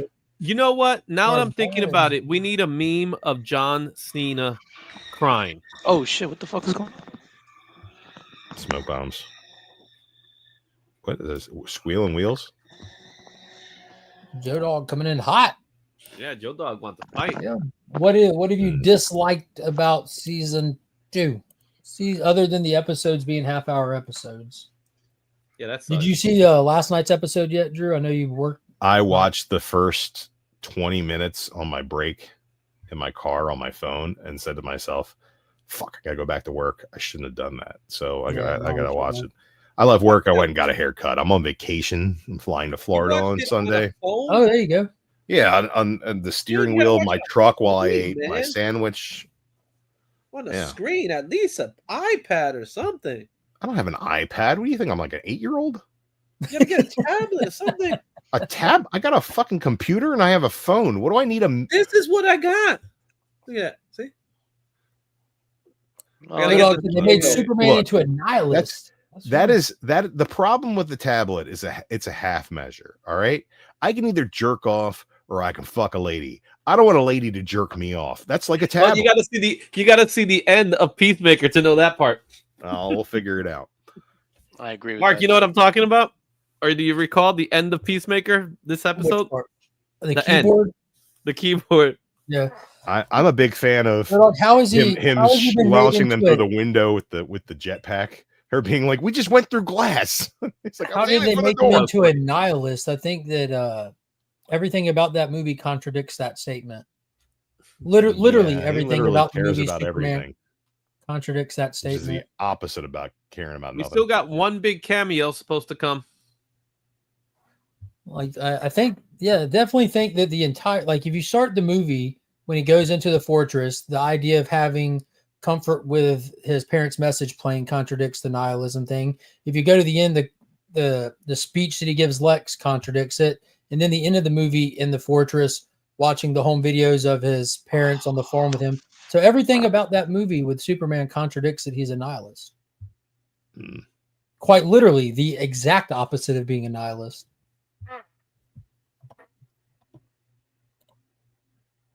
Meow. I like having a Thanks, tablet. So I like to. I like tablets. I read I comic use books it to on read tablets. digitally every now and then. You're part of the problem. Yeah, I don't use it. I mean, I have. I have a subscription to the DC Universe app. I have a few iPads. I don't use any of them. If I'm gonna read cool digitally, I'm comics. not paying for it. I'm sorry. That's fair. Yeah, I will buy a comic book for $5 to $7 fucking dollars. I am not paying the same money for it digitally. I don't to that read new digital comics. I don't buy new digital comics like that. I have a subscription to that, and like a lot of times, for example, the 30th anniversary to Zero Hour was coming up, and it was just a Saturday night, and I just randomly thought about that, and I grabbed my tablet and just sat there because it's the size of a comic. Yeah. And I just pulled up all of 0 Hour and read it, and also it's fun to have. I'll sit here and I'll even pull it up on my computer. Just go to the website if I'm curious about, as seen in issue this or something like that. It's like almost like a resource tool. I don't like to read digitally, really. I got not at all. For Christmas a couple years ago. I got like an annual for Marvel Unlimited, which is like really cool gift to get somebody who is into the Marvel universe. And like I just probably about 4 months into it, just really stopped using it. You have to build a habit. Sad. I agree with that. You have to build some kind of habit to read digitally. Christmas morning, I literally was reading comics instead of spending time with my family because I was like, oh, I'll just start reading Deathlock. Like, why the fuck not? And then when you start reading Deathlock, you have to keep reading Deathlock. Yeah. Like, I mean, he's not going to stop being a murderous cyborg super soldier. Yeah. He's going to continue to be that guy. No, I do enjoy it because, like, if I'm on the train, I like to read digital on the train. I do not like pulling up my comic books on the train because they all get damaged in some way. Or the train you just don't have them with you. Yeah, I don't ride then you have to carry them. I'm not autistic. At the same time, I'll read it digitally. I don't have a problem with it. I'm a fan of having my, traditional physical copies. But after a while, man, like I said, I got 60 plus boxes here of paper. Like the best thing about it is the resource aspect. So different stuff has come up. Just looking at like my dive back in, I went to Absolute Batman #3 to look at to recheck something in the back pages. Easier than going out to the comic room and pulling the book, because I didn't have to get up to do it. I went and checked out Nightwing #1 from back in the day, just on a whim. I reread Pax Americana just because I just felt like looking at Pax Americana, which is Frank Quitely's one shot into the Charlton stuff, as well as looking through Law, which was a 6 When issue. did that come miniseries. out? Which one? The Pax Americana. 2015. Okay. I think I might have read that. And then I was using it for references to go pull images specifically out of books. Mm-hmm. Like literally, Yeah, just I to mean, pull images. I see it as a tool, and that's Yeah, fine. someone mentioned Yeah. Hitman, that one issue where he had that rooftop conversation with Superman that's gut wrenching. I went and pulled that just to read it. So it's a lot of just I go through reference stuff. I needed an image out of that book. I went and pulled it. But same with those. Yeah, I don't think there's anything wrong with Oh, reading and Golden digital Age comics. books. That It's just you not don't for have. me. Yeah, and then there's a lot of on this one. There's tons of Golden Age stuff you don't have, and it's not in collected volumes. Yeah, but that Fun Comics issue right there was just reprinted not long ago as a facsimile. This one, no, because if you click on that, Sure? issue 74 definitely was not. That cover looks familiar. Yep. But there's all kinds of uses for the app and stuff, and there's Bleecker says I'm out here buying Playboy. I am not buying Playboy, but I will buy a Swank if I see it on the shelf. Oh, Swank. Yeah, Swank magazine. Come on. No, I haven't had analog pornography in a very long time. Analog pornography. Analog. The trick Yeah, back then, analog. the trick back then was watching. Flipping through your like Playboys in front of a fan, so the page is like moving, and it looks like it's a. Dude, you had like you had look like she something- dancing. Look out of it. Okay. like right in front of the fan. It's like, You oh, cut Like it on up Pete so and it could Pete be when he like, made the tattoo dance by flexing his forearm. So you remember Robin 3 when it had the thing where you moved it and Robin would like move? I could just see DJ with his little magazine like. Oh, DJ, did you read the new issue of Huck? You're pulling Huck, right? Miller World. I'm pulling Huck. Yeah, Huck is Yeah, are It was you pulling amazing. Huck? Are you pulling Huck digitally, or are you pulling Huck analog? No, that's funny The way because we did back in the day. Yeah. Huck is remind me what happened. No, not in this issue, but the last issue, because the concept his is mom got blasted at the last issue. Yeah. So this issue, yeah, that was oh my god, that was wild. yeah. So that's how it ended with us not knowing the Huckleberry outcome of Finn. that. But this issue, they lean into and tie in Nemesis and the Nemesis, global pre-big, operation of the actual elite that are ruling the world. The Nemesis, same you mean operation. The people Holocaust? that bankroll Nemesis are the ones behind the people hunting down Huck and them. They're at that point again where the emergence of resistance is causing them to interfere in the natural order of the world to maintain their power grip. Yeah, so they're killing all the supers with the nuclear bullets they call them. And then we find out that's actually Huck's child. Yes. Yeah, Huck be clapping cheeks. He be laying the wood. Yeah, I really enjoy clapping cheeks, Zoe. Hey, you guys. I don't know. Zoe's wild. Is Huck a mongoloid? Just about. He's a simpleton. Yeah, that's what I meant. I'm not a Is he- sport man. is he but the I do R know word? women. No. Raphael Albuquerque does the art. It's awesome. He's Raphael Albuquerque. That's not the R word. That's the R word. That's the wrong R word. That's an R He's- name. He's basically a super powered Forrest Gump, and his superpower. So is yeah, the- he's the R word. his super. His superpower is the ability to find anyone or anything on the planet if he has like a clue or something. And then Yeah. tell it he likes turtles. I like turtles. And then tell it he likes turtles. No, it's a really good. I was shocked. Yeah, at the end. Sorry, I'm on vacation. I can't take responsibility the next day. No, he's easily the most likable likable.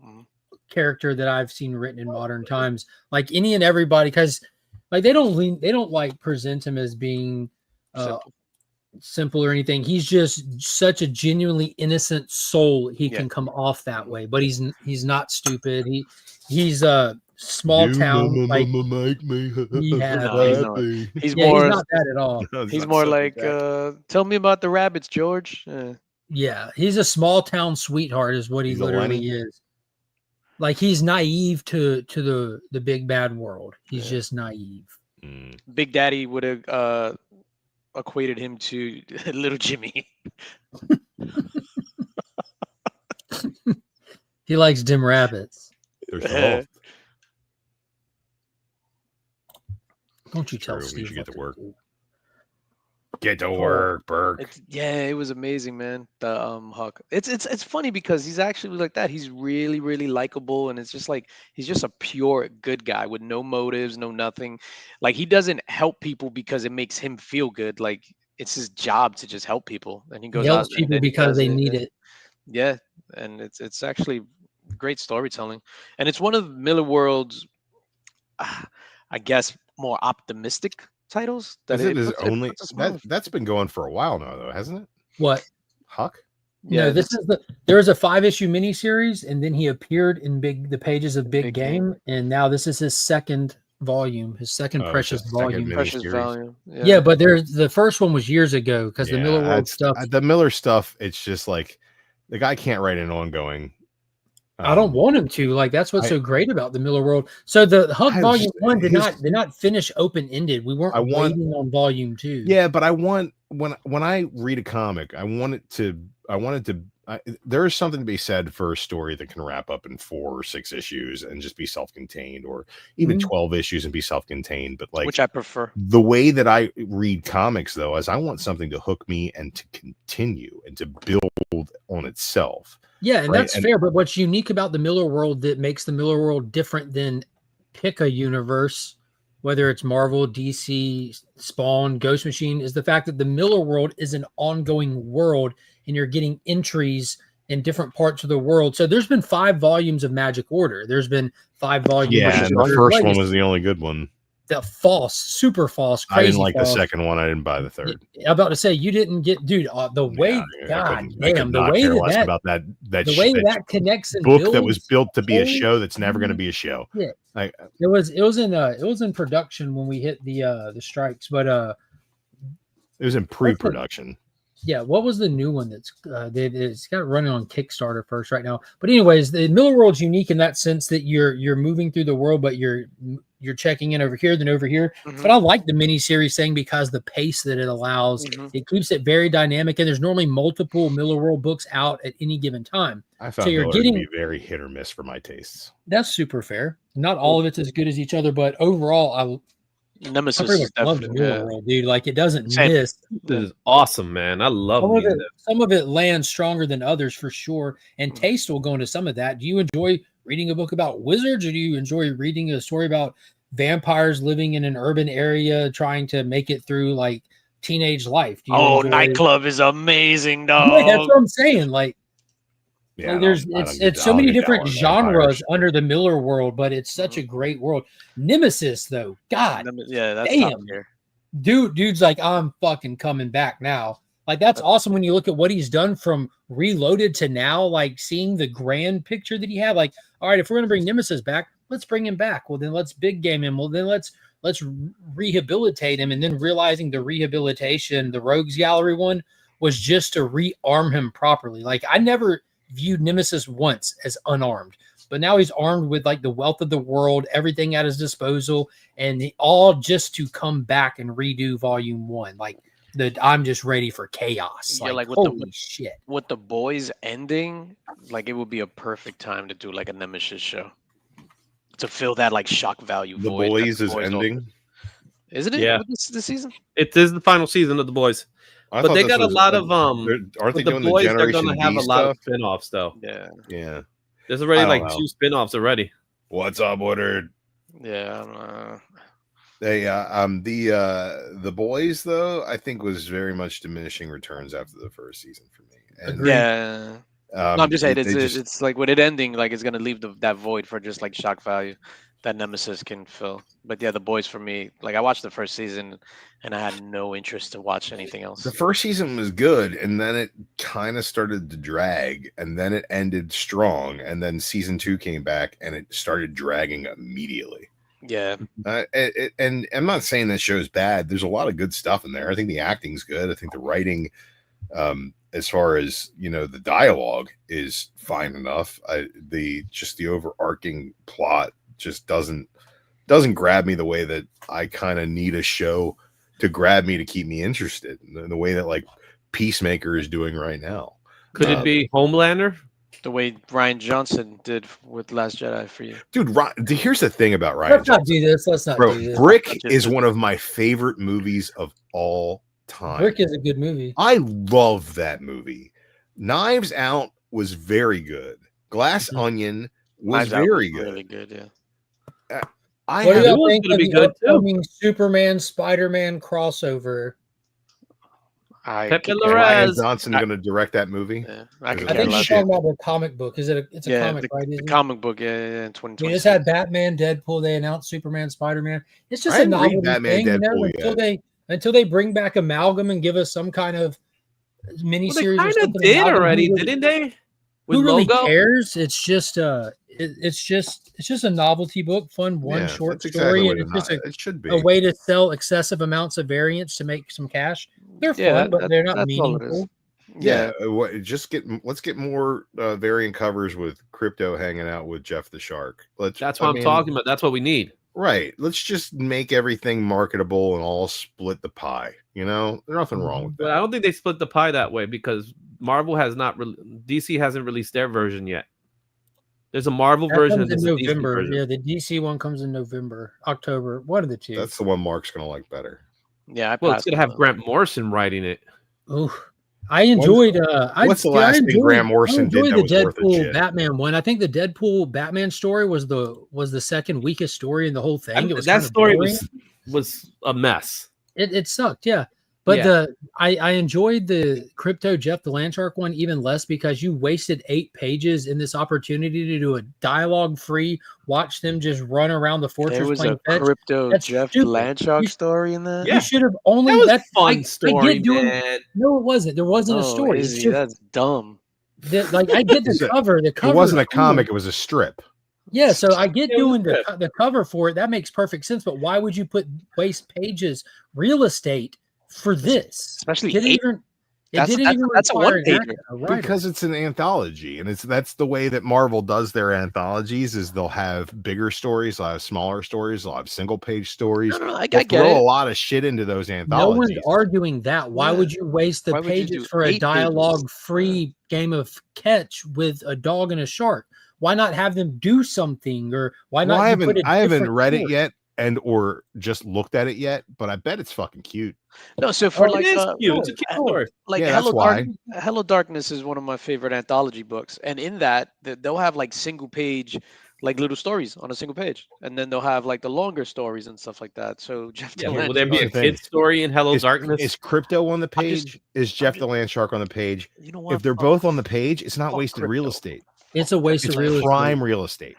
Nah, dog. I'm gonna have to disagree with you. Hey, you can't say dog. They did the format of like diminishing sizes as you went. The Wonder Woman Captain America story is not even an argument. It's the best one in there. I doubt it. Wonder Woman. The Batman fighting Wolverine, which was the only actual fight, was well done. The Deadpool Green Arrow was well done. Wolverine, the Frank Miller one.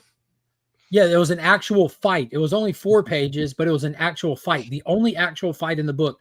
The Daredevil Green Arrow was good. You get them actually teaming up, a lot of cool action, but a lot of lore in there and stuff. The Crypto and Jeff, have nothing against either of those characters. It just made no sense to waste pages in that book. It should have been at the very end. It should have been the one pager. Yeah, that should have been the one. I'll agree to that. It should have been in the middle. And the other thing that I think was weird to me is that the Green Arrow Daredevil story was done by Kevin Smith, who wrote both of them. And there wasn't much of an advertisement behind that, which I think would have made sense. You have a Kevin Smith story done by 2 characters he used to do back then. And he did well back then, too. Yeah, but I think that somebody picking up a book and realizing there's a Kevin Smith story in it and being like, oh, it's Kevin Smith, is probably a better thing than being like, hey, we've got a Kevin Smith story. Or a Batman Wolverine story by Frank Miller. I think that if you advertise that Frank Miller's doing something, half of the comic book collecting and reading population is going to poo-poo it because they're an ungrateful sack of shit. It wasn't even a Wolverine Batman story. It was an Old Man Logan Dark Knight Returns story. Fuck yeah. I mean, can we just say that is a great idea and concept? I did. I said Yeah. it's the second best story in there because we're actually advertised fighting. that. And you know how like Frank Miller is I'm in with this. you. I'm I not haven't saying read this it yet, and I jokingly. love it already. You know how There's Frank a Miller is in cover for this it, though. crouching phase. You look at all of his variants he's doing. That like people talk about. All the characters are always crouching on him for like the past year. I'm Yeah, not saying jokingly. they all look like they're McFarlane Spider-Man poses. But You how can't they're draw all it. so inside the book for the 4 pages, they only do long horizontal panel shots. There's no squares. It's just all rectangles, and they're all and Batman and Wolverine are crouched for the whole fight. It works so perfect, and it's dynamic. It's cool. It's true to both of the characters. It plays out how you would want it to play You out. got to crouch to get that leg power. You Check do. it out right there. It's right there. Yeah, There you go. explosive. That's the 1 in There's the 50 crouching. ratio variant. That's awesome. It I'm is a awesome. freak. This one's actually this one's okay. Still bad. No, but it's still- great. It's iconic. Immediately know by F. Kevin Smith. And he wouldn't be alone with that advertising. Yeah, I'm kind of with Bleeker there. I'm kind of with E-Man This here. one- We this we've one- see established that how right long there? ago Drew See doesn't that? have good See that taste. beautiful picture right there with Oh, boy. Catwoman Yeah, being all there's a sexy version- and magic. And, there's a and version she's of that. sexy. You know what that is? That is AI. It's And art that here? was the yeah, one it's gotta be page. AI. Look at it. What was it? The logo or the You know what robo, Frank what do they Miller's call isn't? them? It's not AI. I like the Scotty Young one. I like the Scotty One Young too. I like anytime Just Scotty that one. does DC characters, I fucking love it. You know that's a new thing. This is the first year he started doing DC characters. It's been for about 5 years. He's done DC characters on his daily sketches. Well, that's on his own personal stuff, But but like they published. go for big fucking money. All those daily sketches of the DC characters go for like thousands of dollars. This is a good Peach. I like this Peach Momoko one. Most Peach Momoko stuff is great. Not all of them. All right, that's a bunch of hater shit. Don't be a hater. She's I'm great. just being honest. I don't feel Ed McGuinness. This one I'm not feeling. Like Yeah, I like Ed's Hulk. I don't think that Green Lantern would looks weird. He doesn't look like he fits in that. He looks like a child. Yeah, and Well, he should look small next to the Hulk, but I think he's Not like a child. He But actually with his looks pose, like a the way that the legs are, it just But he look looks at the diminished. placement of Green Lantern's right arm is wild as hell. Mhm. Yeah, it's just that's not a ring, that's a cock ring. Yeah, this is the Yeah. Bagley. That's nice. They foiled this one.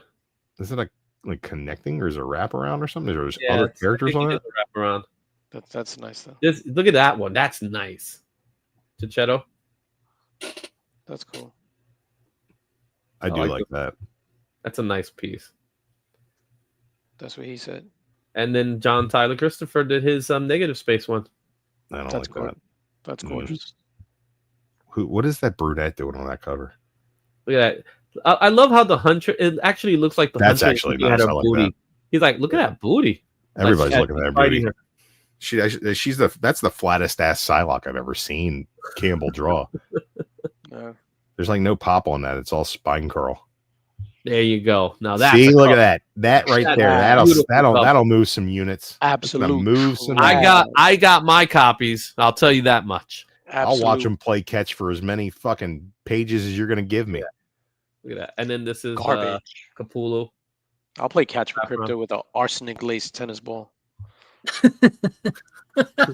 The side ribbon. Try to kill it. Made of This kryptonite. is great though. Yeah, This made of- was nice. I love this one. That's beautiful. Yeah, that's beautiful. There's the Nakayama. I like Ass that. to ass. Ass like to that. ass. Morris. You know what? I like This that is- a lot too. Yeah, but you know, every time I look at this one, it takes me a while to see it. Yeah, who's there? That's Thing, and who's the other character? That's Big Big Barda. Barda. Big Barda's Barda getting gods. flopped. Oh, Big Barda. And it's Daniel Warren Johnson. I feel like Yeah, I like that a lot. It looks cool, but it looks like he kind of mailed it in. I'm gonna be honest with you. Yeah, Mhm. it doesn't look good. It looks it doesn't pop the way it should. You know Uh, what? it literally looks, blends it into looks like itself. something that maybe he had done for commission, and he was just like, "This will Just fit." use it. You know, Here you go. I don't know if that's something that you would be like, "Oh, we're doing a Marvel DC crossover, Big Barda and the Thing having a fist fight." It's a very dynamic kind of action I pose. like where the shot with the blood. Like it would have been What's cooler really if it what's would've really been more cool to think defined. about in terms of these comic stats, Big Barda would drag him. you're out of your mind. But you know You're out what's of your Early mind. fight. This is the beginning of the fight. You know what I mean? She's a lady. And He's their a rock. positioning is just She would drag that rock. the She would positioning not. is more She would so for punch like him a and double her Crack hand him would in her roll. clothesline. butt cheeks. Big time collectibles. Roberto Ugh. Ramos. I don't like that. I don't know why. I like Flash. I'm not They're not feeling close Thor. enough. I feel like it doesn't go to. I feel like they don't go together. I don't know. I just there's with all these this 2 universes of infinite amount of characters, all iconic. Some of them I feel match up better than others. I just feel like there's like that pose. Like what are That they? Tell me match this is- one's not hot. I though. like that. That's cool. I dig that. This one's. I actually don't. I hope they have this one in New York, because I will pick this one up. It's big time. Hidden feet. Yeah, I don't know. I just think the Lobo on the skulls, and then like, are we to assume Punisher is on top of the skulls behind them? It's just weird. No, he's Looks on like the he's beam. standing That's on here. rubble. It's a pile of rubble. He's on the Oh, beam. no, it's skulls. Is it skulls? No, he's Lobo? I don't have holding my a glasses skull. on. Lobo's No, leaning on skulls, but there's the pile There's of a rubble pile of behind rubble Lobo. yeah, it's like a. Oh, and then Punisher's on the beam. Yeah, my bad. Yeah. I don't got my glasses on. I'm old. Leave me And then alone. I don't know what's the deal with this. They're pretty much bubble. in the what is it, like 2045 in the Terminator universe? Gotcha. Looks Piles great. of rebar, rubble, and skulls everywhere. Yeah. I like this one a lot. Getting their meat dirty so they could time travel and fuck. Shout out Look to at that. E-Man called me the resident hater. I'm a lover, Bedrock not a City. hater. Normally that's Tell me. us how so much I'm you glad love you're this here. cover, Drew. How these go together perfectly. No, they're both cats. I was gonna Thor say and that. Flash both have lightning. Should They're have been dark. Eartha. They're black Should have cats. been Eartha Kit, so they could both be black. That's what I'm saying. Missed opportunity. Batman. Bedrock City, missing opportunity. Batman. Yeah. Miss Kika. See, I like that. I That's really dislike cool. that. But I've read it. That's why I dislike it. That's terrible. Great cover. Patrick I like all Gleason. the Easter eggs, how they made an Easter egg cover with all the cool stuff. It reminds me of Future Imperfect when you see Extra's room and it's just a trophy room of Easter eggs. Now that's an arc right there, baby. Future Imperfect. But Deadpool has the gauntlet, so Joker has Yeah, but dynamite. Joker has has no no match. rings. and then look, different background. And then this I is love the that. That's the second second print that's coming. I plan on getting that. I like my Logo. Malcolm stuff. I love who they killed. I know why they killed this character. Why'd they kill him? You don't know the story? Why'd they kill Isn't him? it the JLX story? They killed him because it's because of the artist or something like that. So you don't know the story.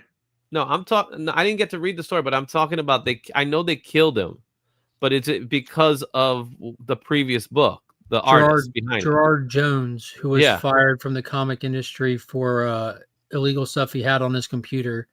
So they don't they Oh, don't oh. they don't That's why they killed reprint him. they don't Yeah, reprint any marijuana of on his his comics. computer? They don't reprint any of his comics, including he did like a really long stint on main Green Lantern stuff through a lot of the big time stuff that happened in Green Lantern lore. It's kind of Kyle Rayner. yeah, it's unfortunate position DC's in trying not to send them paychecks for residuals. You know, Did Give it that to the dude get, families. did he just get fired or he went to jail? Like what was the deal with that? He I did time, believe didn't he? I believe he got criminally charged, man. Yeah. Probably. Still doing DC fired like DC didn't do an investigation on him. Like he got in legal, like he got like all the trouble with the law and everything, and Oh. he was terminated. That's how they found out. You know, they found out with everybody else. So tune in tonight on In the Mix for tonight's giveaway. But Look at Drew is a big fan of his work, not him. I don't know what his work is. I'm just kidding. Most people are fans of his work. Check He's a your good. shared. He's a good artist. He's a good artist. Check that shared folder, Drew. I'm reading about him right now. And that one's nice, the McNiven one. Yeah. Oh, he's known as an American writer, primarily known for his nonfiction work about American entertainment media. That's probably my favorite cover that you showed out of all of those so far. That The Wolverine. McNiven? and, Yeah, it's great. That's dope. Super dope. And then you got. I like this one better like this than with the colored. Yeah, man, the sketch looks great. It really does. Let me show you this real quick. He was Drew. arrested in December of 2016. Wow. He pled guilty. Like this is the Frank Miller layout. It's all 6 years in prison. Make yourself big. All right, hold on. I'm reading about this guy. Oh, I like that. yes, dude. It's awesome. He's got a third of the page is onomatopoeia. Yeah. Sure, why not? Onomatopoeia? I don't want to draw, so I'm not going to write the letters. I dig that. I got a couple copies, different covers sitting at the shop waiting for me to pick them up. I haven't been in weeks because my work schedule's just like really fucked up my weekly routines. So, and now I'm going to be on vacation, so I'm not going to pick up anything this week. Are you sticking around, or you're actually doing something? Going to the sunny state of Florida. Nice. Oh. Yeah. We're going to be taking in It's some actually called the Free Universal. State of Florida. I'm sorry? It's actually called the Free State of Florida. The orange juice state of Florida. If you when you drive Underneath into the Florida, peach their pie state state of sign, Coca-Cola welcome, Atlanta. welcome to the Free State of Florida. Oh, It is they're all they free They states. earn aren't that. they? I mean, they don't have income tax, right? No Correct. state income tax. They don't have state, yeah. No estate taxes. They got income tax. They just don't have state taxes. No They don't have state. state income tax. Yes, they don't have state income tax. There's state and federal income tax, but because their state is in a surplus, they don't charge their citizens state income tax because we don't need the money. Why would we take it from you? And they also had because surplus, and they get all their money from do Disney. things like Mhm. when Yeah, they get Disney a big World. enough surplus, Disney and they do Universal. things like offer big tax returns for stuff like diapers, formula, and pet food. Because if we're making money, it's going back to the people who we're getting it from. I'm super psyched though. We're gonna go to That's how you're supposed to run a Universal, and my buddy Chad and Seawood in the chat, Seawood 19. We're gonna be doing Hollywood Horror Nights on nice. next Wednesday. So that's gonna be dope. Got the fast pass, express passes for that. So you see all the haunted houses. Which we did that like 5 years ago, and it was so much fun. If you would have told me that I was going to pay that kind of money to stand in that many lines, to walk that many miles, to just do haunted houses, I'd have been like, fuck no, I'm not doing that. But the fact that I did it, like, I will never not be excited for that shit. Like, like the horror thing for me has never really been my wheelhouse as far as like genre that I really enjoy. Oh, man, I love the Universal monster. You know, I like the Universal monsters, but I don't find horror to be. I don't find it scary. So it doesn't. Just entertaining. Yeah, it's entertaining. I like slasher flicks because I dig the death scenes. Yeah, and I dig the like the low budget practical effects and how far they went with how little they had. I enjoy a lot of that stuff, the 70s slasher schlock and the 80s slasher schlock. I like the Universal. I really horror enjoy. stuff. Like, it's not necessarily like that it's scary, but the stories are fantastic. Like the idea of Dr. Frankenstein, like what he did going to like the seminars and sneaking in to steal the brains and grabbing the wrong one, and just the idea, like the bigger idea that you applied to, like what does it mean to be alive and all that stuff. And the same with Dracula, you're moving into immortality, like you're taking that whole concept of life beyond. And then when you get into the Wolfman stuff, that's amazing. When you're getting into curses and gypsies and stuff, there's just tons of great lore and storytelling there to unpack. And the Invisible Man, same thing, like mad scientists going wild and driving yourself insane. And what if you're capable of, like, hypothetically trying to put yourself in those shoes, what would it be like to not be able to see yourself anymore? And like they did a good job with Hollow Man with Kevin Bacon, showing like this slow descent into madness, something like that. Real pervy. Elizabeth Shue when he's grabbing the boob. But there's a lot of cool stuff when it comes to the Elizabeth Shue. Yeah. But yeah, dude, Hollow Man was awesome. Yeah. Wasn't Elizabeth Shue in The Boys? Yeah. Yes. I would say I've never been the biggest horror fan, but like if you have the opportunity to do like a Universal Horror Nights in either in Hollywood or in Orlando, do it. It's like the level of production on these haunted houses It's is insane. Well, I'm definitely not doing that, mind-blowing. but we got them last night or we're about to get them. We just got done looking up and getting ready to plan the trip for this year's Boo at the Zoo because we're zoo people. Ooh. We love the zoo. We keep annual passes to it, and we go every Halloween and do the Halloween stuff. They're at the called zoo. zookeepers, not zoo people. No, we're zoo people. We're not zookeepers. Oh wait, so you're like people in a zoo? Yeah, we're people that frequently go to the zoo. Should be put on display. Like in the interest of biological education. I'm a peace out. I just realized I'm 7 minutes late for something. Yeah. I gotta go too. So peace out, dude. It's past 11. That's normally the cutoff time. I gotta go. But yeah, we have a zoo that's like an hour away. It's in Columbia called Riverbank Zoo, and it's one of those things that we like to do it more than once a year, just because it's accessible, it's fun, and while the kids are at the age they are, like they really get the most out of it and stuff.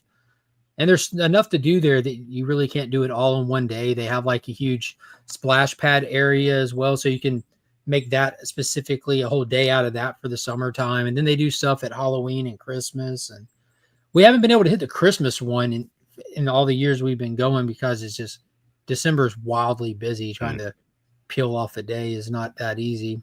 Baltimore Zoo is trash.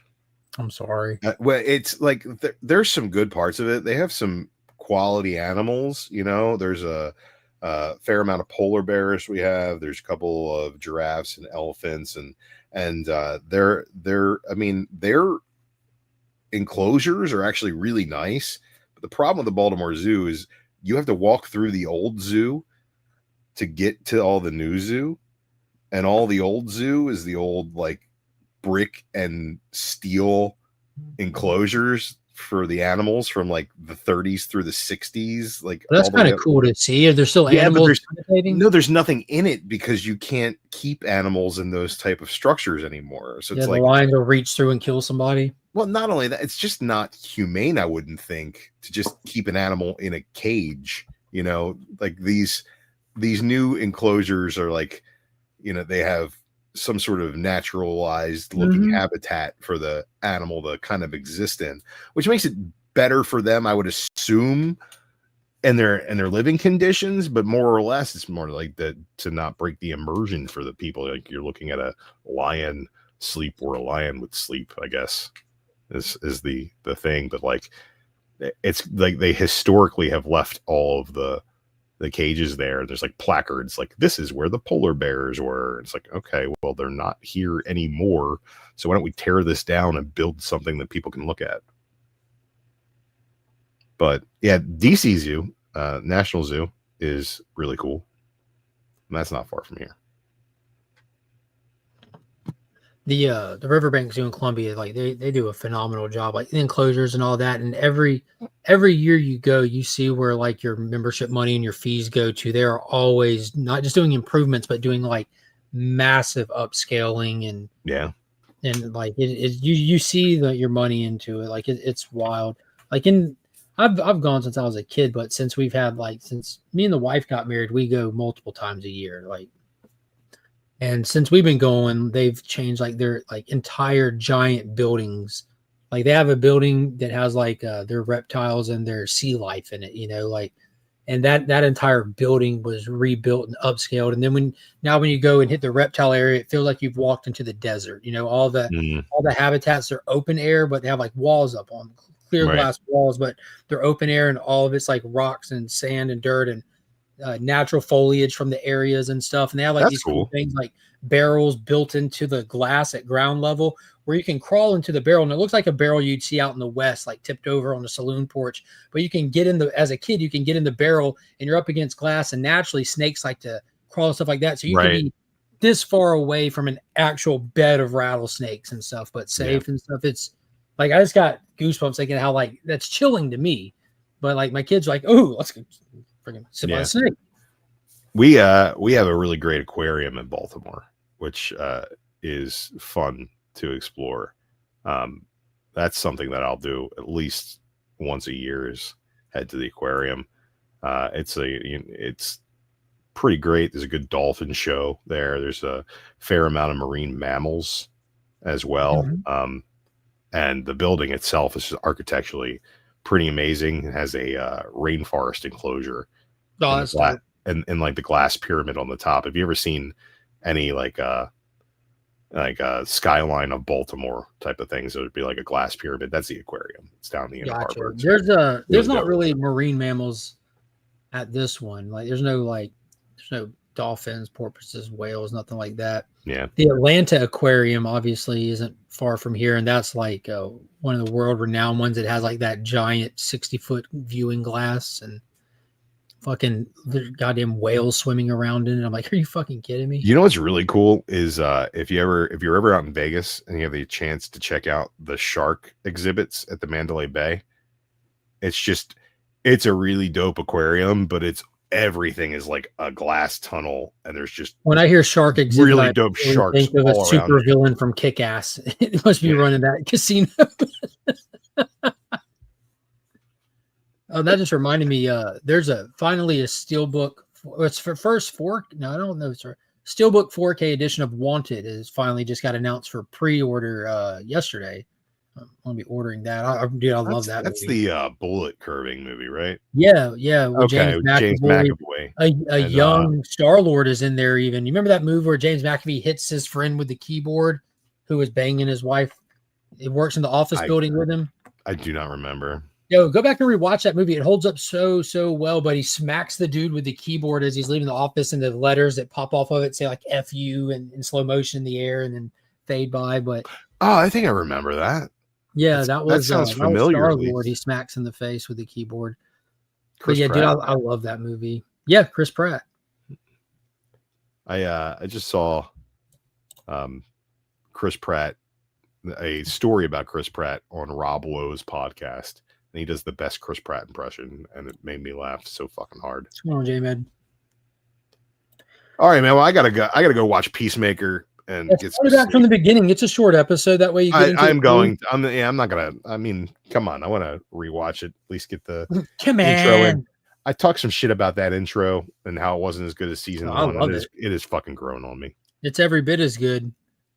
You know what? I still think that the bit works better with the song from season 1, as far as like the dancing being a bit, but I do enjoy the song a lot. Dude, you like it's one of those things again, like just kind of judging the temperature in the room. The intro for this one is called Wildfire. It's like the first one did. There's countless memes like Peacemaker intro be like, and they show something just like tragic happening. They'll show a clip of like 9/11 and the plane will hit the building and they'll cue it. Yeah, and then they'll cut them like, and there's like countless different reels and memes about that stuff. I'm like, I wow. did enjoy the first seconds of the she's like, how about the copy of Mein Kampf on everyone's desk? Yeah, he's like the giant mural of Hitler. He said you don't get a sculpted body like this from reading the giant mural. Books. How did I miss that? How did I miss that? Wild episode, man. But dude, by the end of it, it's going to, man, talking about like a dynamic shift. Well, like don't get too far into it. The last thing I saw was what's his name, judo master pulling out of Baye out of the pool and then electrocuting everybody, which was that's the intro. Still, you'll be fine. The floating croc was like, all right. With my kids have those things that you put on your croc. They're little croc charms. Yeah, the charm on the croc. I'm like, oh my god. Yeah. The level of money that they spent making swastika merch for this show is insane.